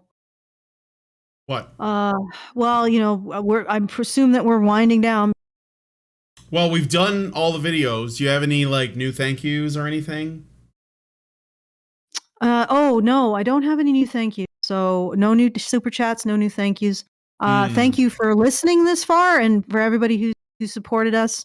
Once again, we exist because of the kind support of you guys, and really, it is your support that makes me feel like there's a hope that there are people out there that care enough about these issues to make sure that we can continue to talk about them. And if you want to make sure that we can continue to talk about them, please, please, please go to feedthebadger.com/project/badger-media-blitz and put a few shekels in the hat for us.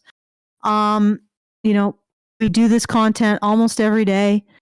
And I think it's really critical for making a community and making sure that this doesn't fade from the public eye. And also, if you look down through our archives, you can see that this stuff repeats over and over and over. Like, we have a history of fighting this, what Karen would now call an info war. And I think that's critical too, because we need to remember that this stuff, this all of the battles in this information war against the media is completely unaccountable. It's accountable to no one. Nobody votes for them, and they really don't require our money to operate, apparently. I mean, this is more evidence of how the media distorts public perception of an issue. Depp versus Heard. This Reuters podcast was promoted over hashtags of people coming to realize that the evidence supports Johnny. And so they put this out, and the mainstream media has evidence to continue to support Amber Heard, and they're completely unaccountable. Nobody votes for them. Our dollars, our consumer dollars, don't even go to ending or to any kind of oversight to them. And as a result of the complete lack of oversight over our so-called information outlets, it seems like they have acquired a thick crust of lying sociopaths who seem to take delight in pretending the reality isn't what it is, and forcing everybody, or trying to force everybody to agree with their perceptions, their narratives. All right. So once again, if you want to support us, that's feedthebadger.com. You can follow the pop-ups. If you just want to give us... Alison, did you drop again? I can't hear you if you're talking, which means the audience can't hear you either. Alison's having trouble with her internet. I don't know. Maybe it's like timed out. Skylink has drifted to another. Starlink. Okay, can you hear me again? Can you hear me You're again? back. I can hear you now. Did you accidentally hit a button or something? I just was basically calling about how I'll fight against media malfeasance. I see. That's funny. Yeah. You frog me. Oh man. Okay. It's one of my favorite memes, this one of the frog. I just post it when I see crazy woman shit going on. I just post that. Everyone laughs. Even women, because I know what his voice sounds like. When I see that, I know what his voice sounds like. It's like something Randomcam can do. It's like a proper, like Victorian British accent. British man that like hunts in the darkest Africa on the dark continent. Well, I was saying before I was interrupted by internet issues that I just feel like a squeezed tube of toothpaste.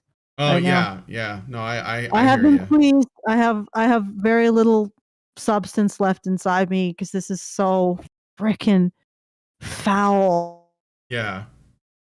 Anyway, so I want to continue to be able to call this out, to call out media malfeasance, to call out people who put narratives ahead of victims, like this individual. Yeah. And please help me continue to do this, help Brian continue to do this, help Hannah continue to do this, help Prim continue to do this when Prim is back from reproducing other Primlets. And you can do that at feedthebadger.com. And again, if you just want to give us a tip, it's badger.com/justthetip. I think we have another super chat, and I will double check everything and then. I did get a super chat from Albert Nada Retro. You got a super chow then? No, nothing further through super chow. Okay. All right. So Albert Nada Retro gives us $5 Canadian and says those types of women should watch Mo and Ethan's videos with Yoi Ying on domestic violence. They may be the best social experiment on the subject. Oh, yeah. Thank you for that. We'll go look it up. All right, Alison, Okay. Is there anything else? No, back to you. All right, so I'm wrapping it up then. Okay. Yes. So, thank you guys for coming on today's episode of the Fundzerker. Thank you very much to those who donated to help us out so that we can keep doing this content. If you guys like this video, please smash that like button. I did see that a lot of people did, so that's good. Subscribe to our channel if you're not subscribed, or follow us on alternative streaming sites. We're also on Rumble. I see that the Rumble chat is pretty active. We're on Twitch, and we're on DLive, and we're also on Twitter and Facebook. So follow us at those places. There are links in the description. Leave us a comment. Let us know what you guys think about what we discussed on this, and please share this video, because sharing is caring. It helps us a lot. It helps us grow the channel, which I think is important.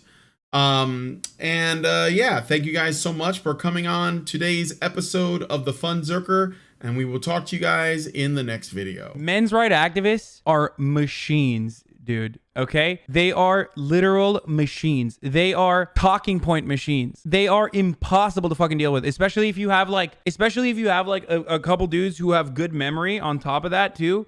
Holy shit, you're fucked.